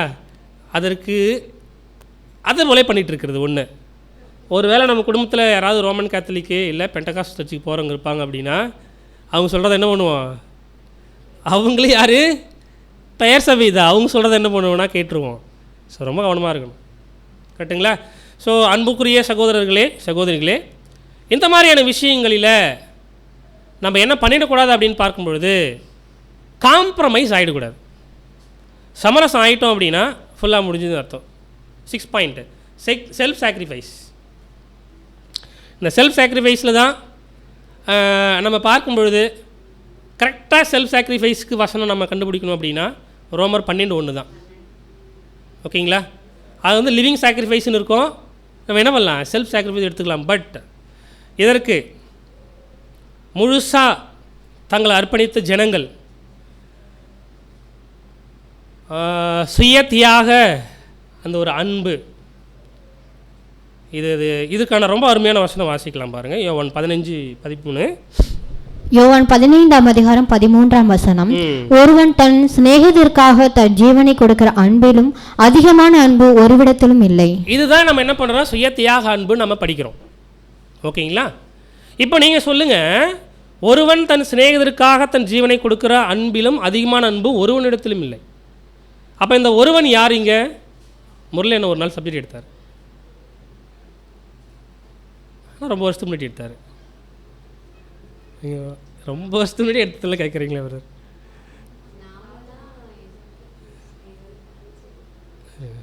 ஒருவன் தன் சிநேகிதருக்காக, இது யார் பேசுறது? ஏசு கிறிஸ்து. ஸோ அதுக்கு முன்னாடி ரொம்ப பெரிய பெரிய காரியங்களெல்லாம் பேசிட்டு வரும்பொழுது இதை என்ன பண்ணுவார்னா சொல்லுவார், ஒருவன் தன் சிநேகிதருக்காக தன் ஜீவனை கொடுக்குற அன்பிலும் பெரிய அன்பு இல்லை.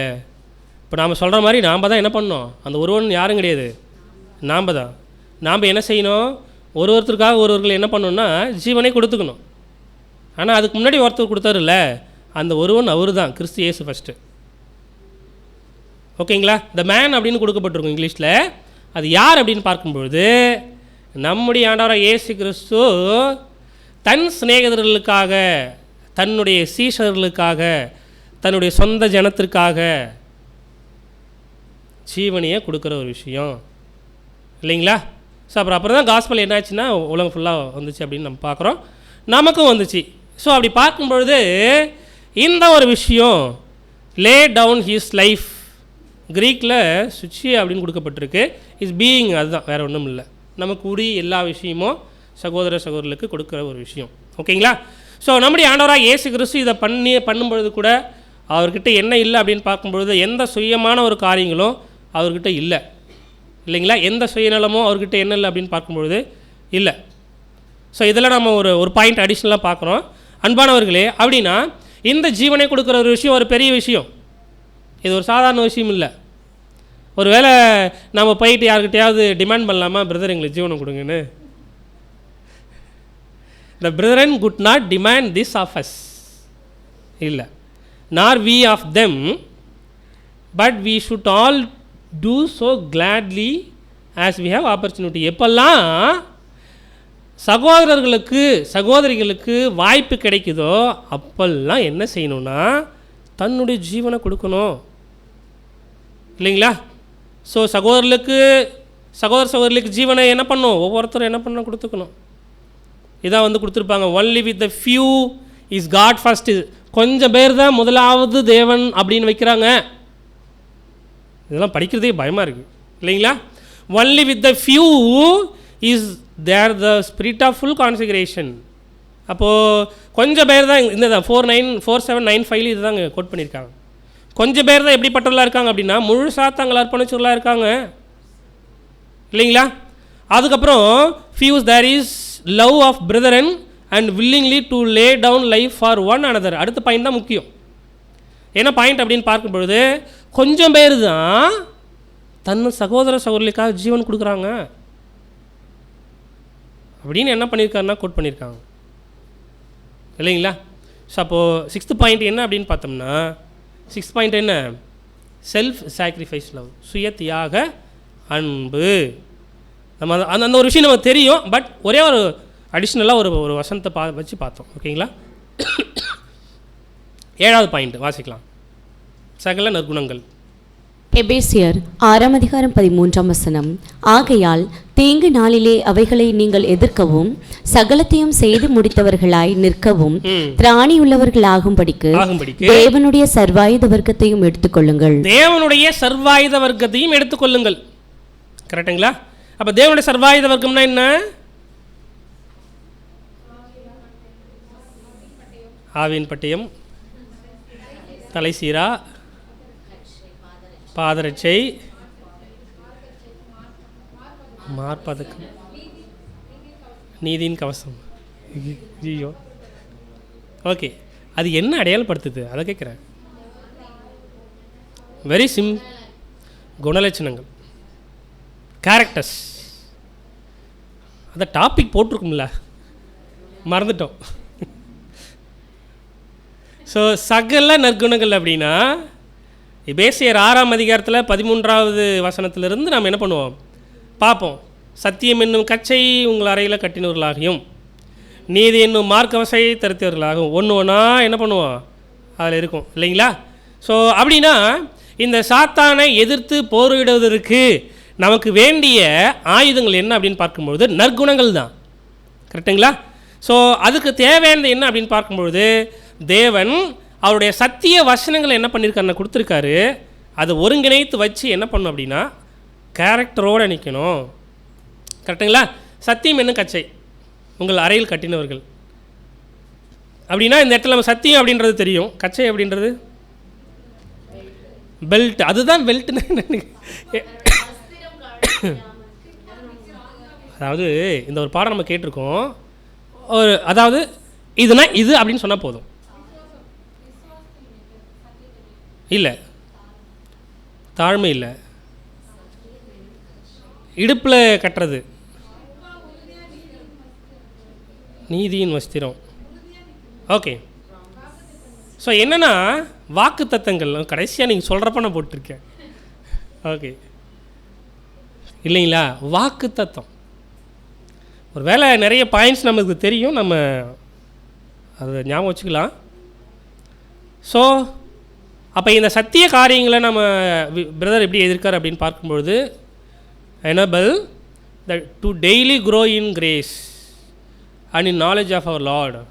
அப்போ கிறிஸ்து இயேசுவையும் தேவனை பற்றி அறிகிற அறிவு ஒவ்வொரு நாளும் நம்ம என்ன பண்ணோம் அப்படின்னு பார்க்கும்பொழுது நம்ம வளருவதற்கு நம்ம எனபிள் பண்ணணும், நம்மளே என்ன பண்ணணும் செய்யணும் இல்லைங்களா. ரைட்டு. ஸோ அடுத்து நீதி என்னும் மார்க்கவசத்தை தரித்தவர்களாக. நீதி அப்படின்றது நமக்கு தெரியும், பாதுகாப்பு கொடுக்கறது இல்லைங்களா.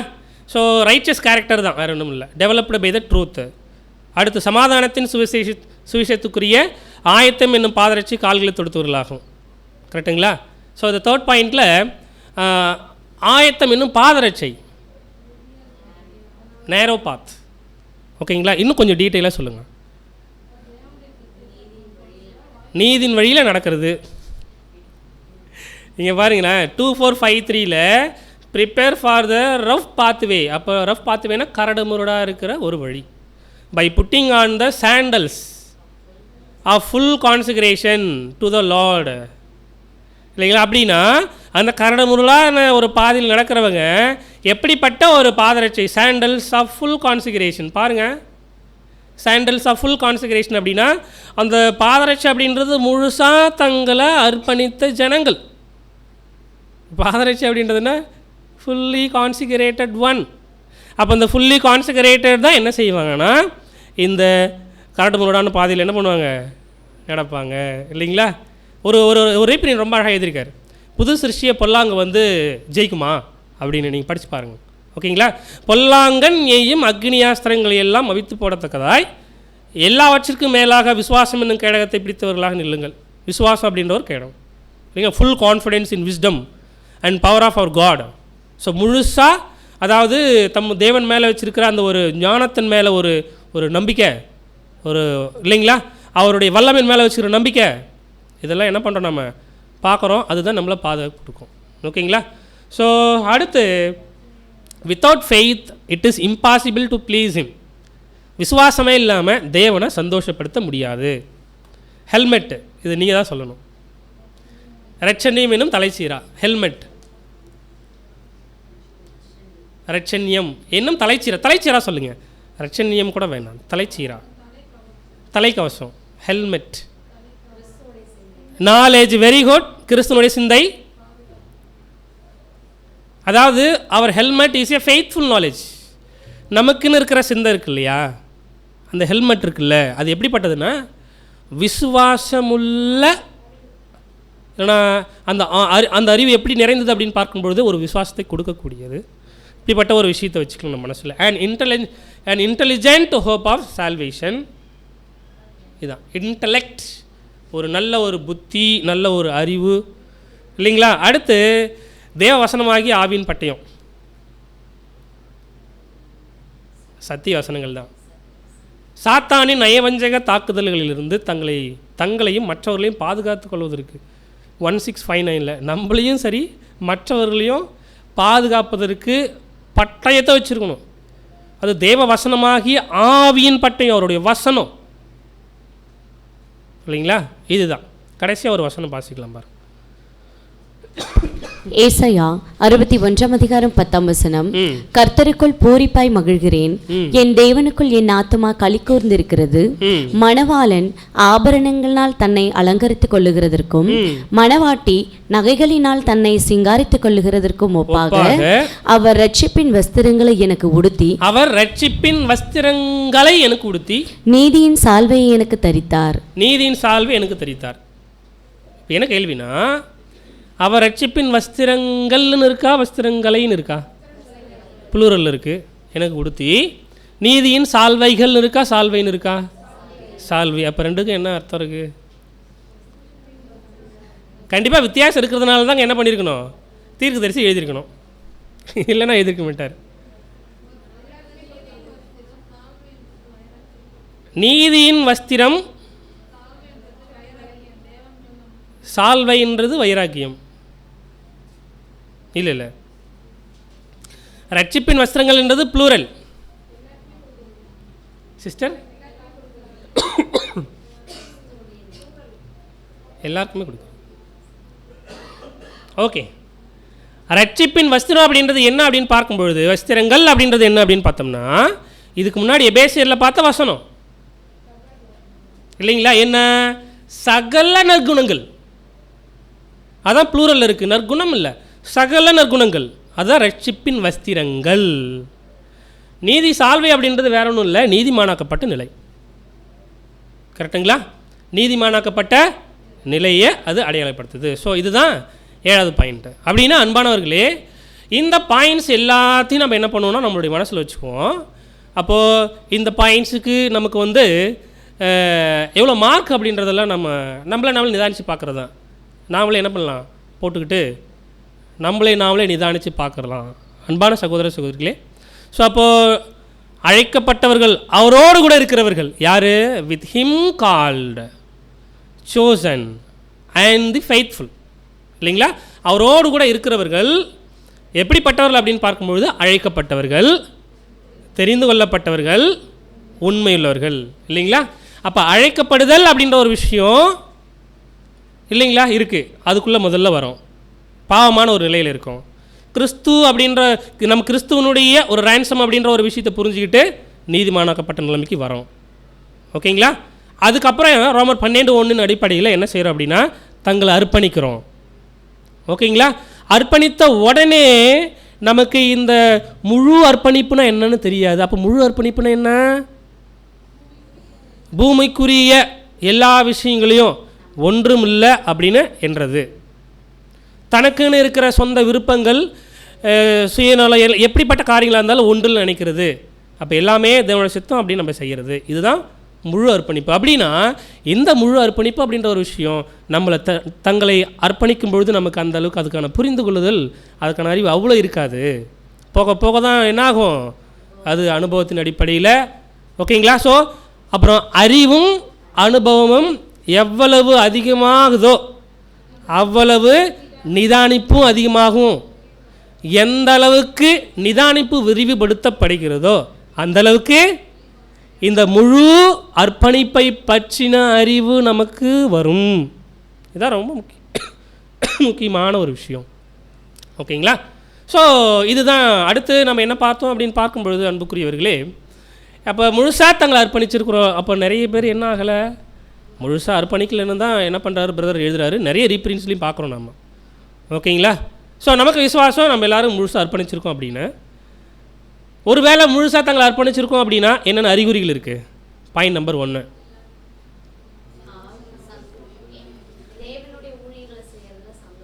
தேவனுடைய ஊழியங்களை செய்வதில் சந்தோஷமாக இருக்கணும், டிலைட். 2வது சுயத்தை வெறுக்கிறது, செல்ஃப் டினையல். 3வது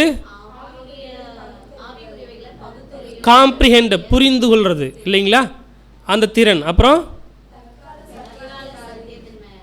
தற்கால சத்தியத்தின் மேலே அறிவு பெற்றிருக்கிறது. இல்லைங்களா? ஸோ அப்போ தற்கால சத்தியம் அப்படின்னு நம்ம எடுத்துக்கொள்ளும் பொழுது நம்ம சகோதரர் எழுதின காரியங்கள், சகோதரர் 7ஆம் தூதன் மட்டும் இல்லை, நம்ம சகோதரர்கள் எழுதின காரியங்களை நம்ம என்ன பண்ணலாம், படிக்கலாம். என்ன பண்ணுறக்கூடாதுன்னு பிரதர் இங்கே ஒரு பாயிண்ட் எழுதுறாரு அப்படின்னா, இப்படி தற்கால சத்தியத்துக்குள்ளே வரும்பொழுது நாம் கம்பேரிசன் ஸ்டடி பண்ணுறக்கூடாதுன்னு எழுதுறாரு.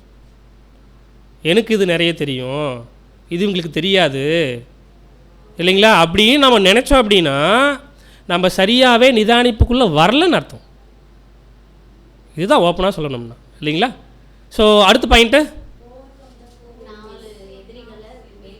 4 எதிரிகள். அப்புறம் அடுத்து செல்ஃப் சாக்ரிஃபைஸ் லவ். அப்புறம் சகல நற்குணங்களை பெற்றுக்கொள்ளணும் இல்லைங்களா. ஸோ இதுதான் பாடம். அப்படி பார்க்கும்பொழுது நம்மளோட இருதயத்தில் இவைகளெல்லாம் இருக்கா அப்படின்னு நம்ம செக் பண்ணிக்கலாம். தேவன் தாமே இக்காரியங்களை ஆசீர்வதிப்பாராக. பொறுமையோடு கேட்டவங்களையும் தேவன் ஆசீர்வதிப்பாராக. ஆமீன்.